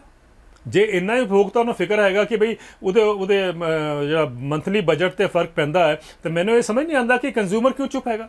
ਬਿਲਕੁਲ ਨਹੀਂ ਬੋਲਿਆ। ਤੁਸੀਂ ਕਿਤੇ ਦੇਖਿਆ ਦੇਸ਼ ਵਿੱਚ ਕਿਤੇ ਚਰਚਾ ਹੋਈ ਹੋਏ, ਭਾਂਡੇ ਛਿੜਕਾਏ ਹੋਣ ਜਾਂ ਕਿਤੇ ਮੋਟਰਸਾਈਕਲ ਦੀ ਰੈਲੀ ਹੋਈ ਹੋਏ ਕਿ ਸਾਡੀ ਜਿਹੜੀ ਪ੍ਰਾਈਸਿਸ ਹੈਗੇ ਪੈਟਰੋਲ ਦੇ ਜਿਸ ਤਰ੍ਹਾਂ ਵੱਧ ਰਹੇ ਹੈਗੇ? ਕਦੀ ਨਹੀਂ ਕਿਸੇ ਨੇ ਕਿਹਾ। ਚਲੋ ਕਹਿਣ ਦਾ ਮਤਲਬ ਜਿਹੜਾ ਉਪਭੋਗਤਾ ਦੀ ਚੁੱਪ ਹੈ, ਕਿਤੇ ਨਾ ਕਿ ਉਹਦੀ ਬਰਦਾਸ਼ਤ ਕਰਨ ਦੀ ਹੱਦ ਆ ਜਾਂ ਉਹਦੀ ਆਮਦਨ ਨੂੰ ਦੱਸ ਰਹੀ ਹੈ ਵੀ ਕੋਈ ਗੱਲ ਨਹੀਂ? ਨਹੀਂ, ਬਰਦਾਸ਼ਤ ਕਰਨ ਦੀ ਤਾਂ ਕੈਪੈਸਿਟੀ ਉਹਦੀ ਅਗਰ ਨਹੀਂ ਹੁੰਦੀ ਤਾਂ ਉਹਨੇ ਕਿਤੇ ਹੰਗਾਮਾ ਕਰਨਾ ਸੀ। ਮਤਲਬ ਹੈ ਕਿ ਤੁਸੀਂ ਮਜਬੂਰੀ ਜਿਹੜੀ ਤੁਹਾਡੀ ਹੈਗੀ ਆ ਉਹ ਦਰਸਾਉਂਦੀ ਹੈ, ਤੁਸੀਂ ਨਹੀਂ ਬੋਲਣਾ ਚਾਹੁੰਦੇ, ਹਾਲਾਤ ਜੋ ਵੀ ਹੋ ਸਕਦੇ ਆ। ਲੇਕਿਨ ਮੈਂ ਕਹਿਣਾ ਚਾਹੁੰਦਾ ਜੇ ਤੁਹਾਨੂੰ ਟਮਾਟਰ ਦਾ ਭਾਅ ਅਗਰ 5 ਰੁਪਏ ਤੋਂ 10 ਰੁਪਏ ਜਾਂ 10 ਰੁਪਏ ਤੋਂ 20 ਰੁਪਏ ਹੋ ਜਾਂਦਾ ਤਾਂ ਤੁਸੀਂ ਹੰਗਾਮਾ ਕਰਦੇ ਹੋ ਕਿ ਸਭ ਹਾਏ ਸਾਡੇ ਰਸੋਈ ਦਾ ਕੀ ਹੋਏਗਾ। ਇਹ ਮੈਂ ਦੇਖਦਾ ਚਾਹੇ ਪਿਆਜ਼ ਦੇ ਭਾਅ ਹੋਣ, ਚਾਹੇ ਐਡੀਬਲ ਆਇਲਸ ਦੇ ਭਾਅ ਹੋਣ, ਤਾਂ ਹੰਗਾਮਾ ਹੁੰਦਾ। ਪੈਟਰੋਲ ਦਾ ਜਿਹੜਾ ਤੁਸੀਂ ਪ੍ਰਾਈਸਿਸ ਜਿੰਨੇ ਬੜੇ ਹੈਗੇ ਆ, ਸਭ ਦਾ ਬਜਟ ਖਰਾਬ ਹੋਇਆ ਉਹਦੇ ਨਾਲ। ਕੋਈ ਬੋਲਿਆ? ਕਿਸੇ ਦੀ ਹਿੰਮਤ ਹੋਈ ਹੈ ਬੋਲਣ ਦੀ? ਚਲੋ ਇਹ ਕੰਜ਼ਿਊਮਰ ਤਾਂ ਬੋਲਣਾ ਛੱਡ ਦੇ। ਮੈਂ ਇਸ ਕਰਕੇ ਬੋਲ ਰਿਹਾ ਕਿ ਬਈ ਪ੍ਰਾਈਸਿਸ ਵੱਧਦੇ ਆ ਤਾਂ ਸਾਡੇ ਤੋਂ ਮਾਰ ਪੈਂਦੀ, ਤੇ ਜੇ ਵੱਧਦੇ ਹੁੰਦੇ ਤਾਂ ਜੇ ਮਾਰ ਪੈਂਦੀ ਹੁੰਦੀ ਤਾਂ ਤੁਹਾਨੂੰ ਪੈਟਰੋਲ ਪ੍ਰਾਈਸਿਸ ਤੇ ਵੀ ਖੜਾ ਹੋਣਾ ਚਾਹੀਦਾ। ਜਾਂ ਤੁਹਾਡੇ ਗੈਸ ਦੇ ਪ੍ਰਾਈਸਿਸ ਬੜੇ ਹੈਗੇ, ਕੋਈ ਬੋਲਿਆ ਕੰਜ਼ਿਊਮਰ? ਮੈਨੂੰ ਦੱਸੋ। ਚਲੋ ਉਹ ਤਾਂ ਠੀਕ ਹੈ, ਤੁਹਾਡਾ ਇੱਕ ਸਵਾਲ ਹੈ ਉਪਭੋਗਤਾ ਦੇ ਵੀ ਉਹ ਇਸ ਗੱਲ ਤੇ ਨਹੀਂ ਬੋਲ ਰਹੇ, ਇੱਕ ਗੱਲ ਤੇ ਬੋਲ ਰਹੇ ਆ, ਯਾਨੀ ਉਹ ਕਿਤੇ ਨਾ ਕਿਤੇ ਪੱਖਪਾਤੀ ਰਵੱਈਆ ਵਰਤ ਰਹੇ ਨੇ। ਪਰ ਕਿਤੇ ਨਾ ਕਿਤੇ ਗੱਲ ਜੇ ਉਹਦੀ ਆਮਦਨ ਨਹੀਂ ਵੱਧ ਰਹੀ ਤੇ ਰੇਟ ਵੱਧ ਰਿਹਾ ਤਾਂ ਬੋਝ ਤਾਂ ਪਏਗਾ ਨਾ ਜੀ। ਬੋਝ ਪੈਂਦਾ ਤਾਂ ਫਿਰ ਦੱਸੋ ਨਾ। ਬੋਝ ਪਿਆ ਤਾਂ ਇਹ ਥੋੜ੍ਹਾ ਸਰ ਟਮਾਟਰ ਅਗਰ 40 ਰੁਪਏ ਹੋਗਾ ਤਾਂ ਤੁਹਾਡੇ ਤੇ ਬੋਝ ਪੈਂਦਾ, ਪੈਟਰੋਲ 65 ਰੁਪਏ ਤੋਂ 100 ਰੁਪਏ ਹੋ ਜਾ ਤਾਂ ਨਹੀਂ ਬੋਝ ਪੈਂਦਾ। ਇਹ ਕੀ ਗੱਲ ਹੋਈ ਹੈ? ਯਾਨੀ ਤੁਹਾਡੇ ਕਹਿਣ ਦਾ ਮਤਲਬ ਹੈ ਕਿ ਉਪਭੋਗਤਾ ਨੂੰ ਉਸ ਤੇ ਵੀ ਬੋਲਣਾ ਚਾਹੀਦਾ, ਫਿਰ ਉਹਦਾ ਕੋਈ ਸਿਸਟਮ ਬਣੇਗਾ। ਦੂਸਰੀ ਗੱਲ ਹੁਣ ਇਹ ਦੱਸੋ, ਜਿਹੜੀ ਸਭ ਤੋਂ ਵੱਡੀ ਜਿਹੜੀ ਗੱਲ ਚੱਲ ਰਹੀ ਹੈ ਜਾਂ ਜਿਹੜੀ ਦਲੀਲ ਸਰਕਾਰਾਂ ਦੇ ਰਹੀਆਂ ਨੇ MSP ਤੇ, MSP ਨੂੰ ਕਾਨੂੰਨ ਬਣਾਉਣਾ ਨਹੀਂ ਮੰਨ ਰਹੀਆਂ। ਤੁਸੀਂ ਕਿਵੇਂ ਮੰਨੋਗੇ ਵੀ ਕਾਨੂੰਨ ਬਣਾਉਣ 'ਚ ਜਿਹੜਾ ਉਹ ਕਹਿੰਦੇ ਆ ਵੀ ਇੰਨੇ ਲੱਖ ਕਰੋੜ ਦਾ ਯਾਨੀ ਕਿ ਬਜਟ ਬਹਿ ਜਾਏਗਾ ਜੋ ਹੱਦ ਤੋਂ ਬਾਹਰ ਹੋ ਜਾਏਗਾ, ਇਹਦੇ ਪ੍ਰਤੀ ਦੀ ਹਕੀਕਤ ਕੀ ਹੈ? ਦੇਖੋ, ਜੋ ਤੁਸੀਂ ਪਹਿਲੇ ਕਹਿ ਰਹੇ ਸੀ ਨਾ ਕਿ ਬਈ ਆਪਣੇ ਕੋਈ ਵੀ ਪ੍ਰੋਡਕਟ ਮਾਰਕੀਟ 'ਚ ਆਉਂਦਾ ਉਹਦੇ ਉੱਪਰ ਪ੍ਰਾਈਸ ਟੈਗ ਲੱਗਿਆ ਹੁੰਦਾ ਜੀ। ਖੇਤੀ ਦਾ ਪ੍ਰੋਡਕਟ ਜਦ ਖੇਤੀ ਮਾਰਕੀਟ 'ਚ ਆਉਂਦਾ ਹੈ ਉਸ ਟਾਈਮ ਉਹਦੇ ਉੱਤੇ ਪ੍ਰਾਈਸ ਟੈਗ ਕੋਈ ਨਹੀਂ ਲੱਗਿਆ ਹੁੰਦਾ। ਹੁਣ ਟਮਾਟਰ ਕਿਸਾਨ ਥੋੜ੍ਹਾ ਤੁਹਾਨੂੰ ਆ ਕੇ ਵੇਚਦਾ ਕਿ ਬਈ ਇਹ 10 ਰੁਪਏ ਤੋਂ ਥੱਲੇ ਤੁਹਾਨੂੰ ਮਿਲੇਗਾ ਹੀ ਨਹੀਂ, ਉਹ ਤਾਂ ਤੁਸੀਂ 2 ਰੁਪਏ ਦਿਓ ਤਾਂ ਵੀ ਮਜਬੂਰੀ ਉਹਦੀ ਲੈਣੀ ਪਏਗੀ, ਲੈਂਦਾ ਹੀ ਹੈ ਨਾ। ਤਾਂ ਮਤਲਬ ਕਹਿਣ ਦਾ ਇਹ ਹੈ ਕਿ ਬਈ ਕਿਉਂ ਕਿਸਾਨ ਨਾਲ ਕਿਉਂ ਇਹ ਪੱਖਪਾਤ ਹੁੰਦਾ ਹੈ, ਉਹਦੇ ਨਾਲ ਕਿਉਂ ਅਨਿਆਏ ਹੋ ਰਿਹਾ ਕਿ ਉਹ ਆਪਣਾ ਪ੍ਰਾਈਸ ਨਹੀਂ ਫਿਕਸ ਕਰ ਸਕਦਾ। ਉਹ ਇਹੀ ਗੱਲ ਕਿਸਾਨ ਕਹਿ ਰਹੇ ਹੈਗੇ, ਉਹਦੀ ਜਿਹੜੀ ਭਾਸ਼ਾ ਬਦਲ ਜਾਂਦੀ ਹੈ। ਉਹ ਇਹ ਕਹਿ ਰਹੇ ਕਿ ਮਿਨੀਮਮ ਸਪੋਰਟ ਪ੍ਰਾਈਸ ਯਾਨੀ ਨਿਊਨਤਮ ਸਮਰਥਨ ਮੁੱਲ ਹੋਏ। ਉਹਦਾ ਮਤਲਬ ਹੈ ਕਿ ਅੱਜ ਸਾਡੇ ਦੇਸ਼ ਵਿੱਚ 23 ਫਸਲਾਂ ਤੇ ਅਸੀਂ ਨਿਊਨਤਮ ਸਮਰਥਨ ਮੁੱਲ ਅਨਾਉਂਸ ਕਰਦੀ ਹੈ ਸਰਕਾਰ, ਲੇਕਿਨ ਮਿਲਦਾ ਜ਼ਿਆਦਾ ਅਧਿਕਤਰ ਅਸੀਂ ਜਾਣਦੇ ਹਾਂ ਕਣਕ ਔਰ ਝੋਨੇ ਤੇ ਮਿਲਦਾ ਹੈਗਾ। ਬਾਕੀ ਠੀਕ ਹੈ, ਕੁਝ ਕਾਟਨ ਤੇ ਮਿਲ ਜਾਂਦਾ, ਕੁਝ ਪਲਸਿਸ ਤੇ ਮਿਲ ਜਾਂਦਾ, ਪਰ ਅਧਿਕਤਰ ਜਿਹੜਾ ਹੈਗਾ ਇਹ 2 ਫਸਲਾਂ ਤੇ ਮਿਲਦਾ ਹੈਗਾ। ਤਾਂ ਕਿਸਾਨ ਇਹ ਕਹਿ ਰਹੇ ਕਿ ਸਾਡੇ 23 ਫਸਲਾਂ ਤੇ ਸਾਰੇ ਦੇਸ਼ ਵਿੱਚ, ਹਾਂਜੀ, ਚਾਹੇ ਤੁਸੀਂ ਪੰਜਾਬ 'ਚ ਖਰੀਦੋ ਚਾਹੇ ਕਰਨਾਟਕ ਵਿੱਚ ਖਰੀਦੋ, ਤੁਹਾਨੂੰ ਮਿਨੀਮਮ ਸਪੋਰਟ ਪ੍ਰਾਈਸ ਮਿਲਣਾ ਹੀ ਮਿਲਣਾ ਚਾਹੀਦਾ। ਉਹ ਤੋਂ ਥੱਲੇ ਵਪਾਰ ਨਹੀਂ ਹੋਏਗਾ, ਯਾਨੀ ਟ੍ਰੇਡਿੰਗ ਨਹੀਂ ਹੋਏਗੀ। ਇਹ ਕਿਸਾਨ ਡਿਮਾਂਡ ਕਰ ਰਿਹਾ ਹੈਗਾ। ਨਹੀਂ, ਉਹ ਜਿਹੜੇ ਕਹਿੰਦੇ ਨੇ ਕਿ ਇੱਕ ਵੱਡਾ ਬੋਝ ਪਏਗਾ ਅਰਥ ਦਾ, ਉਹਦੀ ਕੀ ਸੱਚਾਈ ਹੈ? ਉਹ ਕਹਿੰਦੇ ਨੇ ਕਿ एक लॉबी एक नैरेटिव बनाया गया कि साहब अगर सारा कुछ किसान तो लैके सरकार खरीदेगी जिहदा तो उपर MSP है तो 17 लाख करोड़ रुपए का सरकार ते अतिरिक्त बोझ आ जाएगा। ये बिल्कुल गलत है। एक हाइप क्रिएट किया गया, एक डर क्रिएट किया गया लोगों में ताकि MSP को रिजेक्ट करन। सच्चाई यह है कि कुछ करना तो उपभोक्ता नहीं है ना। उपभोक्ता जो कहेगा कि सानू MSP के नाल सानू 17 लाख करोड़ रुपए देश के बजट से फर्क पै जाएगा, जो कि जो टोटल बजट है साल का वो तो अद्धे के बराबर हैगा, तो ये लोगों को समझ आता कि हाय ये पैसा कितों आएगा। लेकिन सच्चाई है कि किसान ये नहीं मंग रहा कि सारा कुछ खरीदो। सरकार नो ये कह रहा है किसान कि तुसी ये एश्योर करो कि भाई कोई भी कंपनी खरीदे, चाहे अदानी खरीदे, चाहे अंबानी खरीदे, कोई प्राइवेट ट्रेडर खरीदे या सरकार खरीदे APMC के माध्यम तो वो जरा खरीद होएगी वो जी कीमत हैगी वो MSP तो थले नहीं होगी। ये कह रहे हैं किसान। तो ये की गलत हैगा और यही होना चाहिए, क्योंकि जब हरेक का प्राइस अश्योर्ड है, हरेक जो प्रोडक्ट की आप गल करते हैं वो उधरों फिक्स होकर आता है, तो इधर भी तो कोई प्राइस फिक्स होना चाहिए ना प्रोडक्ट। कद तक तुम किसानों लुटी जाओगे?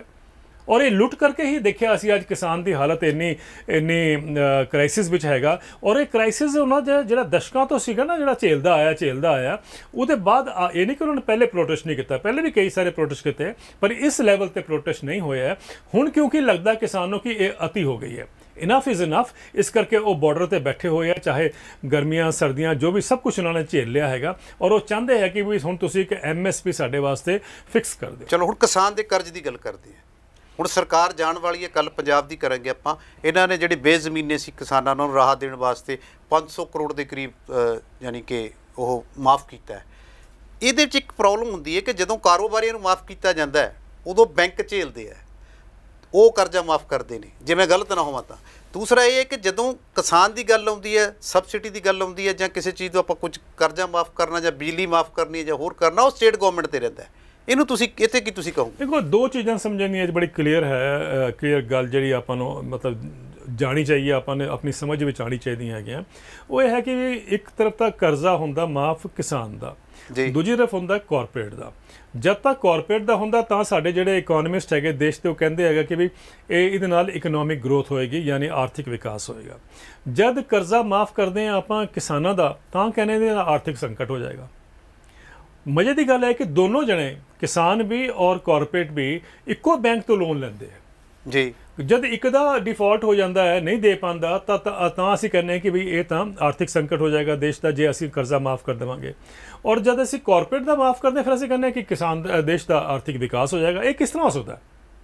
क्यों नहीं आम जनता समझती कि एक जो दोगलापन हैगा नीति का, एक क्यों ये जानबूझ के एक मैसेज दिता जाता है ताकि कॉरपोरेट के उपर कुछ सवाल ना किए जान। मैं इस करके बोल रहा हूँ क्योंकि देखो पिछले 8 साल 10 लाख करोड़ रुपया असी कॉरपोरेट का माफ़ कर चुके हैं जी। और जिथे तक किसानों का हैगा वो हाले तक पिछले 5 सालों में देखिए तो 2 लाख करोड़ के आसपास माफ़ होया किसानों का। क्यों? क्योंकि जब भी किसानों का कर्जा माफ़ होना होंदा तो हंगामा शुरू हो जाता कि ये पैसा कितों आएगा, ये आर्थिक संकट हो जाएगा, ये वित्तीय घाटा साड़ा बढ़ जाएगा। क्यों? क्योंकि सारा जो बर्डन है, बोझ है, वो स्टेट गवर्नमेंट से होंदा है। स्टेट गवर्नमेंट उन्होंने माफ़ कर दी हैगी है और वो इसका मतलब है कि उन्होंने जो आर्थिक जो कहते ना आप वित्तीय घाटा जोड़ा है वो होर बढ़ जाता है। दूजी गल जब आप कॉरपोरेट का माफ़ करते हैं तो स्टेट गवर्नमेंट्स नहीं करदियां, तो बैंक करते हैं। ये क्यों दोगली नीति क्यों हैगी है कि जे तुसी वाकई कॉरपोरेट का भी किसानों के अगर मुकाबले देखिए तो जी कंपनी का हैडकुआटर चलो मन लीए पटियाले हैगा या लुधियाने हैगा, उस कंपनी का जोड़ा माफ़ होंदा कर्जा जिस तरह किसानों के पंजाब के किसानों का माफ़ होता पंजाब सरकार को देना पैंदा है, तो क्यों नहीं वो पंजाब सरकार उन्होंने कर्जा माफ़ करे? की गल है कि उन्होंने तो बैंक करता है और किसानों की सरकार कर दी है। मेरा यह कहना कि भाई क्यों नहीं असी यह सिस्टम लिया सकते, या तो दोनों का कर्जा बैंक माफ़ कर जी जिस तरह कॉरपोरेट का माफ़ होंदा है, या फिर इस तरह है कि ਜਿਹੜਾ ਆਪਾਂ कॉरपोरेट का कर्जा माफ़ करते हैं वो भी खर्चा जो बोझ हैगा वो स्टेट गवर्नमेंट ते आए और वो स्टेट गवर्नमेंट उन्होंने जिस तरह किसानों का कर्जा माफ़ करने जो भी उन्होंने हिचकिचाहट होंदी है उत्थे भी होए। मैं इस करके कह रहा कि जब तक असी एक बैलेंस नहीं देवांगे इस चीज़ को तब तक ये एक तरह की अनदेखी होंदी जाएगी किसानों नाल। और एक मजे की गल होर भी है, जब भी किसानों का कर्जा माफ़ होना सरकार को पैसे नहीं होंगे। पंजाब सरकार का हाल देख लो, पिछले 4 सालों में 4.5 लाख करोड़ रुपया वो कितों इधरों कढ़ के उधरों कढ़ के सानू यही दस्या जाता है कि उन्होंने कर्जे माफ़ किए 4,500 करोड़ के 4,500 करोड़ के उन्होंने कर्जे माफ़ किए है। ਲੇਕਿਨ ਜਦ ਅਸੀਂ EMPLOYEES ਨੂੰ ਤਨਖਾਹ ਦੇਣੀ ਹੁੰਦੀ ਹੈ, ਹੁਣ ਨਵਾਂ ਵੇਤਨ ਆਯੋਗ ਆਇਆ ਹੈ, ਉਹਦਾ ਬਰਡਨ ਜਿਹੜਾ ਹੈਗਾ ਉਹ 8,000 ਕਰੋੜ ਰੁਪਏ ਦਾ ਹੋਏਗਾ ਸਾਲ ਦਾ। ਉਹਦੇ ਵਾਸਤੇ ਤਾਂ ਕਿਸੇ ਨੂੰ ਕੋਈ ਪੈਸੇ ਦੀ ਕਮੀ ਨਜ਼ਰ ਨਹੀਂ ਆ ਰਹੀ ਹੈ। ਪੈਸਾ ਸਰਕਾਰ ਵੀ ਦੇਣ ਨੂੰ ਤਿਆਰ ਹੈਗੀ ਹੈ, ਲੇਕਿਨ ਕਿਸਾਨਾਂ ਵਾਸਤੇ 4 ਸਾਲ ਵਿੱਚ ਪੈਸਾ ਨਹੀਂ ਜੁਟਾ ਪਾਏ। ਜਦਕਿ ਟੋਟਲ ਇਹਨਾਂ ਨੇ 8,000 ਦੇ ਕਰੀਬ 8,000 ਕਰੋੜ ਜਾਂ 9,000 ਕਰੋੜ ਦੇ ਕਰੀਬ ਇਹਨਾਂ ਦੇ ਕਿਸਾਨਾਂ ਦਾ ਮਾਫ ਕਰਨ ਦੀ ਗੱਲ ਸ਼ੁਰੂ 'ਚ ਕੀਤੀ ਸੀਗੀ, ਔਰ ਅਲਟੀਮੇਟਲੀ ਹਾਲ ਤੱਕ 4,500 ਕਰੋੜ ਰੁਪਏ ਦੇ ਇਹਨਾਂ ਨੇ ਕਰਜ਼ੇ ਮਾਫ ਕੀਤੇ। ਮੈਂ ਗੱਲ ਇਹ ਕਨਵੇ ਕਰਨਾ ਚਾਹੁੰਦਾ ਕਿ ਕਿਆ ਗੱਲ ਹੈਗੀ ਹੈ ਕਿ ਮੈਨੂੰ ਕੋਈ EMPLOYEES ਨਾਲ ਕੋਈ ਉਹ ਨਹੀਂ ਹੈ ਕਿ ਇਹਨਾਂ ਨੂੰ ਕਿਉਂ ਪੈਸਾ ਦੇ ਰਹੇ ਅਸੀਂ। ਮੈਂ ਕਹਿੰਦਾ ਕਿ ਜੇ ਤੁਸੀਂ ਉਹਨਾਂ ਨੂੰ ਪੈਸੇ ਦੇ ਸਕਦੇ ਹੋ ਤਾਂ ਕਿਸਾਨ ਬਾਰੇ ਕੀ ਹੋ ਜਾਂਦਾ ਕਿ ਤੁਹਾਡੇ ਕੋਲ ਪੈਸੇ ਨਹੀਂ ਹੁੰਦੇ ਹੈਗੇ, ਇਹ ਮਤਲਬ ਹੈਗਾ। ਕਿਸਾਨ ਹਰ ਜਗ੍ਹਾ ਟਾਰਗੇਟ ਹੁੰਦਾ ਹੈ। ਤੁਹਾਡੇ ਹੁਣ ਤੱਕ ਦੀ ਗੱਲਬਾਤ ਦਾ ਮੈਨੂੰ ਤੁਹਾਡੀ ਗੱਲਬਾਤ ਦੀ ਤਸਦੀਕ ਕਰਦੀ ਹੈ, ਪਰ ਮੈਨੂੰ ਇਹ ਦੱਸੋ ਵੀ ਜਿਹੜੀ ਸਰਕਾਰਾਂ ਪੰਜਾਬ ਦੀ ਗੱਲ ਕਰੀਏ ਤਾਂ ਕਿਸਾਨ ਨੂੰ ਵਾਅਦਿਆਂ ਨੂੰ ਲੈ ਕੇ ਆਉਂਦੀਆਂ ਨੇ, ਵੋਟ ਬੈਂਕ ਉਹਦਾ ਡਾਇਵਰਟ ਕਰਨ ਵਾਸਤੇ ਨੀਤੀਆਂ ਬਣਾਈਆਂ ਜਾਂਦੀਆਂ ਨੇ। ਜਿਵੇਂ ਕਿ ਤੁਹਾਨੂੰ ਪਤਾ ਹੀ ਹੈ ਕਿ ਜਿਵੇਂ ਕਿਹਾ ਜਾਂਦਾ ਵੀ ਅਸੀਂ ਬਿਜਲੀ ਦੀ ਮਾਫ ਕਰ ਦਿਆਂਗੇ, ਕਿਸਾਨ ਨੂੰ ਕਰਜ਼ਾ ਮਾਫ ਕਰ ਦਿਆਂਗੇ। ਫਿਰ ਜਦੋਂ ਸਰਕਾਰ ਦਾ ਜਾਣ ਦਾ ਸਮਾਂ ਆਉਂਦਾ ਉਦੋਂ ਕਰਜ਼ੇ ਮਾਫ ਕਰਨ ਦੀ ਪ੍ਰਕਿਰਿਆ ਸ਼ੁਰੂ ਹੋ ਜਾਂਦੀ ਹੈ, ਪਹਿਲਾਂ ਵਾਅਦੇ ਕੀਤੇ ਜਾਂਦੇ ਆ। ਹੁਣ ਗੱਲ ਇਹ ਦੱਸੋ ਕਿ ਕੁਛ ਨੀਤੀਆਂ ਦੀ ਮੈਂ ਗੱਲ ਕਰੂੰਗਾ, ਜਿਵੇਂ ਆਪਾਂ ਜਾਣੀ ਕਿ ਬਿਜਲੀ ਮਾਫੀ ਦੀ ਗੱਲ ਕਰਦੇ ਹਾਂ। ਇੱਕ ਗੌਰਮੈਂਟ ਕਹਿੰਦੀ ਅਸੀਂ 200 ਯੂਨਿਟ ਦਿੰਦੇ ਹਾਂ ਪਹਿਲਾਂ ਕਈ ਵਰਗਾਂ ਨੂੰ, ਫਿਰ ਇੱਕ ਗੌਰਮੈਂਟ ਇੱਕ ਕਹਿੰਦਾ ਅਸੀਂ ਜਦੋਂ ਆ ਗਏ 300 ਦੇਵਾਂਗੇ, ਇੱਕ ਹੋਰ ਆਇਆ ਗਿਆ ਹੁਣ ਕਿ ਅਸੀਂ 400 ਦੇ ਦੇਵਾਂਗੇ। ਹੁਣ ਕਿਤੇ ਨਾ ਕਿਤੇ ਜਿਹੜੀ ਇਹ ਬਿਜਲੀ ਮਾਫੀ ਦੀ ਹੈ, ਇਹ ਕਿਤੇ ਨਾ ਕਿਤੇ ਖੇਤੀ ਨੂੰ ਨੁਕਸਾਨਦੇਹ ਹੈ। ਵੱਡੇ ਵੱਡੇ ਜਿਹੜੀ ਖੋਜ ਕਰਤੇ ਕਹਿ ਚੁੱਕੇ, ਜਿਵੇਂ ਕਿ ਜਦੋਂ ਬਿਜਲੀ ਇੱਕ ਐਸੀ ਨੀਤੀ ਹੈ ਫ੍ਰੀ ਦੇਣ ਦਾ, ਜਦੋਂ ਇਹਦੇ ਨਾਲ ਮੰਨਿਆ ਜਾ ਰਿਹਾ ਹੈ, ਵੱਡੀਆਂ ਸੰਸਥਾਵਾਂ ਦੇ ਅਧਿਕਾਰਤ ਤੌਰ 'ਤੇ ਕਹਿ ਵੀ ਦਿੱਤਾ ਕਿ ਇਹਦੇ ਨਾਲ ਪਾਣੀ ਦਾ ਪੱਧਰ ਨੀਚੇ ਜਾਂਦਾ ਹੈ, ਉਹ ਇੱਕ ਵੱਡਾ ਕਾਰਨ ਬਣਦੀ ਇਹਦੇ ਵਿੱਚ। ਅਤੇ ਇਹ ਯਾਨੀ ਕਿ ਪਿਛਲੇ ਕੁਝ ਸਮੇਂ ਦੇ ਵਿੱਚ NGT ਨੇ ਤੇ ਇਸ ਨੀਤੀ 'ਤੇ ਰੋਕ ਵੀ ਲਗਾਤੀ, ਸ਼ਾਇਦ ਉਦੋਂ ਬਾਦਲ ਸਰਕਾਰ ਸੀਗੀ। ਹੁਣ ਤੁਸੀਂ ਜਿਹੜੀਆਂ ਇਹ 'ਤੇ ਵੀ ਕੁਛ ਗੱਲ ਦੱਸੋ, ਇਹਨਾਂ ਜਿਹੜੀਆਂ ਨੀਤੀਆਂ ਇਸ ਤਰ੍ਹਾਂ ਨੀਤੀਆਂ ਨੂੰ ਭਰਮਾਊ ਨੀਤੀਆਂ ਐਲਾਨ ਕਰਕੇ ਜਾਂ ਇਹ ਨੀਤੀਆਂ ਜਾਰੀ ਕਰਕੇ ਕਿਤੇ ਨਾ ਕਿਤੇ ਇਨਡਾਇਰੈਕਟਲੀ ਫਿਰ ਯਾਨੀ ਖੇਤੀ ਦੇ ਵਿਰੋਧੀ ਤਾਂ ਨਹੀਂ ਨੀਤੀਆਂ, ਜਾਂ ਇਹਨਾਂ ਪ੍ਰਤੀ ਬਦਲ ਕੀ ਹੋਣਾ ਚਾਹੀਦਾ? ਦੇਖੋ, ਪਹਿਲੀ ਗੱਲ ਤਾਂ ਇੱਕ ਸਮਝੀਏ ਕਿ ਕਿਸਾਨ ਕਦੀ ਨਹੀਂ ਚਾਹੁੰਦਾ ਕਿ ਉਹਨੂੰ ਮੁਫਤ ਬਿਜਲੀ ਮਿਲੇ, ਮੁਫਤ ਪਾਣੀ ਮਿਲੇ। ਕਿਸਾਨ ਨਹੀਂ ਚਾਹੁੰਦਾ। ਕਿਸਾਨ ਦਾ ਥੋੜ੍ਹਾ ਜਿਹਾ ਕਿਸਾਨ ਨਹੀਂ ਚਾਹੁੰਦਾ, ਪਰ ਹਰ ਸਰਕਾਰ ਜਿੰਨਾ ਕੁ ਮੈਨੂੰ ਸਮਾਂ ਹੋ ਗਿਆ ਸਰਕਾਰਾਂ ਨੂੰ ਦੇਖਦਾ, ਔਰ ਸਰਕਾਰ ਵਾਅਦੇ ਇਸ ਤਰ੍ਹਾਂ ਕਰਦੀ ਹੈ ਕਿਸਾਨ ਦੇ ਮੁਫਤ ਨਾਲ ਜੁੜੀ ਹੋਈ ਚੀਜ਼ ਨਾ ਹੁੰਦੀ। ਨਹੀਂ, ਉਸੇ ਗੱਲ 'ਤੇ ਮੈਂ ਆ ਰਿਹਾ ਹੈਗਾ। ਕਿਸਾਨ ਇਹ ਕਹਿੰਦਾ ਹੈ ਕਿ ਤੁਸੀਂ ਮੈਨੂੰ ਮੇਰੀ ਫਸਲ ਦਾ ਜਿਹੜਾ ਵਾਜਿਬ ਦਾਮ ਹੈ ਉਹ ਦੇ ਦਿਓ ਜੀ। ਜੇ ਵਾਜਿਬ ਦਾਮ ਦੇ ਦਿਓ ਤਾਂ ਉਹਨੂੰ ਕੋਈ ਜ਼ਰੂਰਤ ਨਹੀਂ ਹੈ ਸਬਸਿਡੀ ਦੀ। ਇਹ ਤਾਂ ਕਿਸਾਨ ਬੋਲਦੇ ਆਏ। ਸਰਕਾਰਾਂ ਕਿਉਂਕਿ ਵਾਜਿਬ ਦਾਮ ਨਹੀਂ ਦਿੰਦੀਆਂ, ਫਿਰ ਉਹ ਲੁਹਾਵਨਾ ਇੱਕ ਜਿਹੜਾ ਕੋਈ ਨਾ ਕੋਈ ਇਹ ਚੀਜ਼ਾਂ ਜੋ ਤੁਸੀਂ ਕਹਿ ਰਹੇ ਹੋਗੇ ਇਹ ਇਲੈਕਸ਼ਨ ਦੇ ਟਾਈਮ 'ਤੇ ਜ਼ਰੂਰ ਅਨਾਊਂਸ ਕਰਦੀਆਂ ਹੈਗੀਆਂ ਕਿ ਅਸੀਂ ਤੁਹਾਨੂੰ ਮੁਫਤ ਬਿਜਲੀ ਦੇਵਾਂਗੇ, ਤੁਹਾਨੂੰ ਮੁਫਤ ਇਹ ਲਗਾਵਾਂਗੇ। ਸਾਰਾ ਮੁਫਤ ਕਲਚਰ ਬਣ ਗਿਆ ਹੈਗਾ, ਕੋਈ ਸ਼ੱਕ ਨਹੀਂ ਹੈਗਾ। ਮੈਂ ਇਹੀ ਗੱਲ ਕਰਨਾ ਕਿ ਜਦ ਸਰਕਾਰਾਂ ਸਾਰਾ ਕੁਝ ਕਹਿੰਦੀ ਹੈਗੀਆਂ, ਲੇਕਿਨ ਜਦ ਪਾਵਰ ਵਿੱਚ ਆ ਜਾਂਦੀਆਂ, ਇਹ ਸਾਰਾ ਕੁਝ ਕਰਨ ਦੇ ਬਾਅਦ ਵੋਟ ਮਿਲ ਜਾਂਦੀ ਹੈਗੇ, ਚਾਹੇ ਪਾਵਰ 'ਚ ਆ ਜਾਂਦੀਆਂ, ਫਿਰ 4 ਸਾਲ ਤਾਂ ਉਹ ਕਾਰਪੋਰੇਟ ਦੀ ਸੇਵਾ ਕਰਦੇ ਰਹਿੰਦੇ, ਤਾਂ ਕਿਸਾਨਾਂ ਦੀ ਗੱਲ ਹੀ ਨਹੀਂ ਹੁੰਦੀ ਹੈਗੀ। ਔਰ ਉਸ ਟਾਈਮ ਜਦ ਇਲੈਕਸ਼ਨ ਨਜ਼ਦੀਕ ਫਿਰ ਆ ਗਏ ਅਗਲੇ, ਫਿਰ ਸ਼ੁਰੂ ਹੋ ਜਾਂਦੇ ਕਿ ਤੁਹਾਨੂੰ ਅਸੀਂ ਹੁਣ ਇਹ ਕਰਾਂਗੇ, ਤੁਹਾਨੂੰ ਅਸੀਂ ਇਹ ਕਰਾਂਗੇ। ਔਰ ਬਾਕੀ ਜਿਹੜਾ 4 ਸਾਲ ਚੁੱਪਚਾਪ ਜਿਹੜੀ ਕਾਰਪੋਰੇਟ ਦੀ ਸੇਵਾ ਕਰਦੇ ਆ, ਇਹ ਕੀ ਕਰ ਕੇ ਕਿਸੇ ਨੇ ਕਿਹਾ ਵੀ ਹੈਗਾ, ਸਾਡੇ ਕਿਸੇ ਬੜੇ ਸੈਲੀਬ੍ਰਿਟੀ ਨੇ, ਕਿ ਇਹ ਸਰਕਾਰਾਂ ਨਾ ਕਿਸੇ ਦੇ ਹੋਰ 'ਤੇ ਆਉਂਦੀਆਂ ਹੈਗੀਆਂ, ਲੇਕਿਨ ਸੇਵਾ ਕਿਸੇ ਹੋਰ ਦੀਆਂ ਕਰਦੀਆਂ ਹੈਗੀਆਂ ਸੈਕਟਰ ਦੀਆਂ। ਅਤੇ ਇਹ ਮੈਨੂੰ ਲੱਗਦਾ ਕਿ ਜਿਹੜੀ ਪੋਲਿਸੀ ਚੇਂਜ ਹੈਗਾ, ਇਹ ਸਾਨੂੰ ਲਿਆਉਣਾ ਬਹੁਤ ਜ਼ਰੂਰੀ ਹੈ। ਲਿਆਉਣਾ ਕੀ ਹੋਣਾ ਚਾਹੀਦਾ? ਇਹਦੇ ਵਿੱਚ ਤੁਸੀਂ ਕਹਿ ਰਹੇ ਸੀਗੇ ਕਿ ਬਈ ਅਗਰ ਮਿਨੀਮਮ ਸਪੋਰਟ ਪ੍ਰਾਈਸ ਅਗਰ ਅਸੀਂ ਇੱਕ ਲੀਗਲ ਅਧਿਕਾਰ ਬਣਾ ਦਈਏ, ਕਾਨੂੰਨੀ ਅਧਿਕਾਰ ਬਣਾ ਦਈਏ, ਤਾਂ ਕਿਸਾਨ ਨੂੰ ਪਤਾ ਹੈ, ਉਹਨੂੰ ਵੀ ਸਮਝ ਆਉਂਦੀ ਹੈ ਕਿ ਝੋਨਾ ਲਗਾਉਣ ਤੋਂ ਪਾਣੀ ਦਾ ਦੋਹਨ ਹੁੰਦਾ ਹੈਗਾ ਜੀ। ਉਹਨੂੰ ਪਤਾ ਹੈ, ਉਹਨੂੰ ਇਹ ਵੀ ਪਤਾ ਕਿ ਸਟਬਲ ਬਰਨਿੰਗ ਨਾਲ ਨੁਕਸਾਨ ਹੁੰਦਾ ਹੈ ਪਰਿਆਵਰਨ ਦਾ। ਉਹਨੂੰ ਇਹ ਵੀ ਪਤਾ ਕਿ ਸਭ ਤੋਂ ਪਹਿਲੇ ਨੁਕਸਾਨ ਉਹਨੂੰ ਹੀ ਹੁੰਦਾ, ਉਹਦੇ ਪਰਿਵਾਰ ਨੇ ਹੁੰਦਾ ਹੈ। ਉਹ ਵੀ ਹਟਣਾ ਚਾਹੁੰਦਾ ਹੈਗਾ, ਲੇਕਿਨ ਕਿਤੇ ਨਾ ਕਿਤੇ ਕਿਸਾਨ ਨੂੰ ਜਾਗਰੂਕ ਹੋਣ ਦੀ ਲੋੜ ਨਹੀਂ। ਇਸ ਪਾਸੇ ਕਿਸਾਨ ਜਾਗਰੂਕ ਹੈਗਾ। ਸਾਨੂੰ ਜਿਹੜੇ ਪਾਲਿਸੀ ਮੇਕਰਸ ਨੂੰ ਵੀ ਜਾਗਰੂਕ ਕਰਨ ਦੀ ਜ਼ਰੂਰਤ ਹੈਗੀ ਹੈ, ਪੋਲੀਟੀਸ਼ੀਅਨ ਨੂੰ ਵੀ ਜਾਗਰੂਕ ਕਰਨ ਦੀ ਜ਼ਰੂਰਤ ਹੈਗੀ। ਮੈਂ ਉਸ ਗੱਲ 'ਤੇ ਆ ਰਿਹਾ ਹਾਂ। ਮੈਂ ਕਹਿ ਰਿਹਾ ਕਿ ਕਿਸਾਨ ਸਮਝਦਾ ਹੈ ਕਿ ਬਈ ਮੈਂ ਝੋਨਾ ਲਗਾਉਣਾ ਹੈਗਾ, ਪਾਣੀ ਖਿੱਚਿਆ ਜਾਂਦਾ ਬਹੁਤ ਜ਼ਿਆਦਾ। ਇਹ ਵੀ ਸਮਝਦਾ ਕਿ ਵੀ ਸਟਬਲ ਬਰਨਿੰਗ ਨਾਲ ਉਹਨੂੰ ਹੀ ਸਭ ਤੋਂ ਜ਼ਿਆਦਾ ਨੁਕਸਾਨ ਹੁੰਦਾ, ਉਹਦੇ ਪਰਿਵਾਰ ਨੂੰ ਨੁਕਸਾਨ ਹੁੰਦਾ। ਲੇਕਿਨ ਗੱਲ ਇਹ ਹੈ, ਉਹਦੇ ਕੋਲ ਆਪਸ਼ਨ ਕੀ ਹੈਗਾ? ਤੁਸੀਂ ਕਿਹਾ ਜੀ ਕਿ ਮੱਕੀ ਲਗਾ ਦਿਓ, ਉਹਨੇ ਮੱਕੀ ਲਗਾਤੀ। ਮੱਕੀ ਦਾ ਜਿਹੜਾ ਰੇਟ ਹੈਗਾ ਮਿਨੀਮਮ ਸਪੋਰਟ ਪ੍ਰਾਈਸ, ਉਹ 1850 ਰੁਪਏ ਪ੍ਰਤੀ ਕੁਇੰਟਲ ਸੀਗਾ। ਮਾਰਕੀਟ ਵਿੱਚ ਉਹਨੂੰ 600 ਤੋਂ ਲੈ ਕੇ 900 ਰੁਪਏ ਪ੍ਰਤੀ ਕੁਇੰਟਲ ਮਿਲਦਾ ਹੈ। ਤੁਸੀਂ ਕੀ ਸਮਝਦੇ ਹੋ ਕਿ ਉਹ ਆਪਣਾ ਸਾਰਾ ਸੈਕਰੀਫਾਈਸ ਕਰਕੇ ਤੁਹਾਡਾ ਪਰਿਆਵਰਨ ਤੋਂ ਬਚਾਏਗਾ? ਕਿਉਂ ਨਹੀਂ ਅਸੀਂ ਪਾਲਿਸੀ ਮੇਕਰ ਸਮਝਦੇ ਕਿ ਅਸੀਂ ਅਗਰ ਉਹਨੂੰ ਮਿਨੀਮਮ ਸਪੋਰਟ ਪ੍ਰਾਈਸ ਨੂੰ ਲੀਗਲ ਕਰ ਦਿੰਦੇ, ਅਸੀਂ ਇਹ ਸ਼ੋਰ ਕਰਦੇ ਕਿ ਮੱਕੀ ਵਿੱਚ ਉਹਨੂੰ 1850 ਰੁਪਏ ਅਗਰ ਪ੍ਰਾਈਸ ਹੈ ਤਾਂ ਉਹ ਮਿਲੇਗਾ ਹੀ ਮਿਲੇਗਾ। ਤਾਂ ਅਗਰ ਇਹ ਹੋ ਜਾਂਦਾ ਤਾਂ ਕਿਸਾਨ ਆਪਣੇ ਹੱਸੀ ਖੁਸ਼ੀ ਪੈਡੀ ਤੋਂ ਨਿਕਲ ਕੇ ਉਹਨੇ ਮੱਕੀ 'ਚ ਆ ਜਾਣਾ ਸੀ। ਚਲੋ, ਤੁਹਾਡਾ ਕਹਿਣ ਦਾ ਮਤਲਬ ਹੈ ਕਿ ਫਸਲੀ ਚੱਕਰ ਚੇਂਜ ਕਰਨ ਦੀ ਲੋੜ ਹੈ। ਕਿਸਾਨ ਸਮਝਦਾ, ਪਰ ਉਹ ਮਜਬੂਰੀ ਐਸੀ ਬਣ ਜਾਂਦੀ ਹੈ ਕਿ ਉਹਨੂੰ ਦੂਸਰੀ ਗੱਲ ਅਪਣਾਉਣੀ ਪੈਂਦੀ ਹੈ। ਹੁਣ ਚਲੋ ਆਪਾਂ ਗੱਲ ਆਈਏ ਕਿਸਾਨੀ ਅੰਦੋਲਨ ਦੀ, ਜੋ 9 ਮਹੀਨੇ ਹੋ ਗਏ ਨੇ ਤਕਰੀਬਨ, ਤੇ ਵੱਡੇ ਵੱਡੇ ਐਲਾਨ ਹੋ ਰਹੇ ਨੇ। 5 ਸਤੰਬਰ ਨੂੰ ਆਪਣਾ यूपी ਦੇ ਮੁਜ਼ੱਫਰਨਗਰ ਦੇ ਵਿੱਚ ਇੱਕ ਵੱਡੀ ਮਹਾਪੰਚਾਇਤ ਹੈ। ਫਿਰ ਉਸ ਤੋਂ ਬਾਅਦ ਅਗਲੇ ਮਹੀਨੇ ਇੱਕ ਹੋਰ ਵੱਡਾ ਐਲਾਨ ਕੀਤਾ ਜਾ ਰਿਹਾ ਕਿ ਖੇਤੀ ਦਾ ਅਸੀਂ ਜਿਹੜਾ ਦੀਆਂ ਫਸਲਾਂ ਦੇ ਮੁੱਲ ਡਬਲ ਕਰ ਦਿਆਂਗੇ। ਇਹ ਆਮਦਨ ਦੀ ਗੱਲ ਕਰਦੇ, ਅਸੀਂ ਡਬਲ ਕਰ, ਉਦੋਂ ਘੱਟ ਅਸੀਂ ਚੀਜ਼ ਵੇਚਣੀ ਨਹੀਂ। ਹੁਣ ਤਾਂ ਆਪਾਂ ਇਹ 'ਤੇ ਆਈਏ ਕਿ 9 ਮਹੀਨਿਆਂ ਤੋਂ ਯਾਨੀ ਕਿਸਾਨ ਉੱਥੇ ਬੈਠੇ ਨੇ। ਉਹਦੇ ਵਿੱਚ 2 ਗੱਲਾਂ ਆ ਰਹੀਆਂ ਨੇ ਕਿ ਸਰਕਾਰ ਕਹਿ ਰਹੀ ਹੈ ਕਿ ਅਸੀਂ ਸੋਧਾਂ ਨੂੰ ਤਿਆਰ ਹਾਂ, ਇਹ ਸੋਧ ਨਹੀਂ ਕਰਦੇ, ਤੇ ਦੂਸਰਾ ਕਿਸਾਨ ਕਹਿੰਦੇ ਬਿੱਲ ਰੱਦ ਹੋਣੀ ਚਾਹੀਦੀ ਹੈ। ਉਹ ਕਹਿੰਦੇ ਸਾਨੂੰ ਕੋਈ ਅੱਛੀ ਪ੍ਰਪੋਜ਼ਲ ਲਿਆ ਕੇ ਦਿਓ, ਅਸੀਂ ਫਿਰ ਉੱਤੇ ਮੰਨਾਂਗੇ। ਤੁਸੀਂ ਕੀ ਮੰਨਦੇ ਹੋ ਕਿ ਤਿੰਨੇ ਖੇਤੀ ਕਾਨੂੰਨ ਦੇ ਰੱਦ ਹੋ ਜਾਣ, ਇਹ ਪੱਕਾ ਬਦਲ ਹੈ? ਦੇਖੋ, ਤਿੰਨੋਂ ਇੱਕ MSP ਦੀ ਗੱਲ ਕਰੀਏ, MSP ਬਿੱਲ ਬਣਾਉਣਾ ਉਹ ਆਪਣੀ ਪਹਿਲਾਂ ਲੰਬੀ ਗੱਲਬਾਤ ਹੋ ਗਈ ਹੈ। ਜੇ ਤਿੰਨੇ ਖੇਤੀ ਕਾਨੂੰਨ ਇਕੱਲੇ ਰੱਦ ਹੁੰਦੇ ਨੇ ਤਾਂ ਉਹਦਾ ਕੋਈ ਬਦਲ ਹੈ?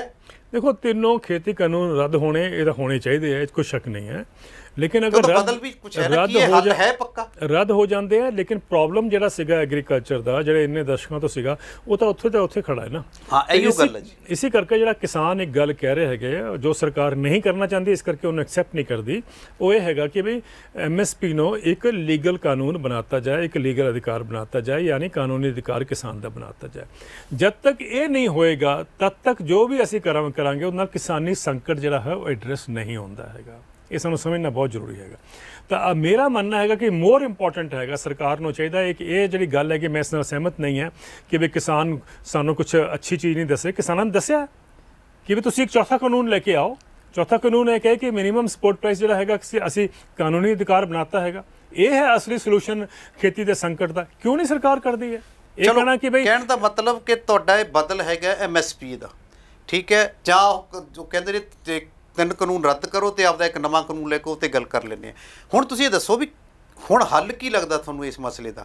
ਇਹ ਹੁਣ ਜਿਵੇਂ ਮੰਨਿਆ ਜਾ ਰਿਹਾ ਕਿ ਕੇਂਦਰ ਸਰਕਾਰ ਕੋਲੇ ਬਹੁਮਤ ਆ 2024 ਤੱਕ ਜਾ ਸਕਦਾ, ਜਾਂ 5 ਸਟੇਟਾਂ ਦੇ ਵਿੱਚ ਇਸੇ ਸਾਲ ਦੇ ਐਂਡ ਤੱਕ ਇਲੈਕਸ਼ਨ ਨੇ, ਉਹ ਕੁਝ ਬਦਲਾਅ ਕਰ ਸਕਦੇ ਨੇ। ਇਹਦੇ ਵਿੱਚ ਕਿਸਾਨ ਅੰਦੋਲਨ ਦੇ ਆਗੂਆਂ ਨੇ ਵੀ ਕੁਝ ਨੀਤੀਆਂ ਚੇਂਜ ਕੀਤੀਆਂ ਨੇ, ਉਹ ਪੋਲੀਟੀਕਲ ਸਿਸਟਮ 'ਚ ਆਉਂਦੇ ਨਜ਼ਰ ਆ ਰਹੇ ਨੇ, ਉਸ ਨਾਲ ਵਿਰੋਧ ਕਰ ਰਹੇ ਨੇ। ਇਹਦਾ ਬਦਲ ਕੀ ਹੋਣਾ ਚਾਹੀਦਾ? ਇਹਦਾ ਹੱਲ ਕੀ ਨਿਬੜੇਗਾ ਤੁਹਾਡੇ ਸਾਹਮਣੇ? देखो, हल तो यह होगा कि दोनों पार्टीज़ नो बैठना पेगा, गल करनी पेगी। जिद किसदी है?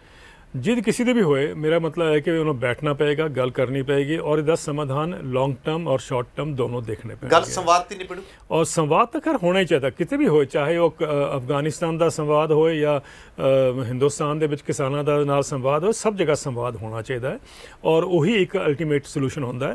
तो इस करके संवाद की प्रक्रिया चलती रहनी चाहिए हैगी है। और ये अपना जोड़ा है ना कि एक रखना कि भी मैं इस गल ते नहीं मनांगा, मैं उस गल ते मनांगा, फिर तो संवाद नहीं होता है। I think government should be coming with clean chit, open heart नाल बैठो कि भी देखो की कर रहे हैं किसान और की दा सोल्यूशन होना चाहिए। क्योंकि आफ्टर ऑल जो खेती का संकट है वो देश की अद्धी जनता का संकट है। और मैनूं नहीं लगता कि कोई भी सरकार या कोई भी पार्टी उस अद्धे या उस पॉपूलेशन के शेयर को असी इग्नोर कर सकते हैं ज़्यादा लंबे अरसे तक।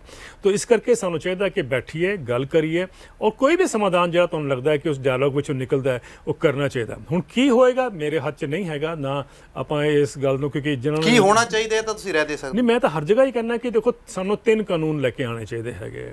मेरा मनना है पहला कानून यह है कि मिनीमम सपोर्ट प्राइस नूं असी लीगल कर दईए सारे देश में 23 फसलों के उपर जिन्होंने असी शुरुआत किया होया है। एक तो ये हो गया। दूजा है कि भाई मंडी जी हैगी है, APMC मंडियां जी हैगियां, वो APMC में खामियां हैगियां, सब नूं पता हैगा। उहदे स्ट्रक्चर नूं इंप्रूव करना ये तो असी सब मनांगे, करने की जरूरत हैगी है।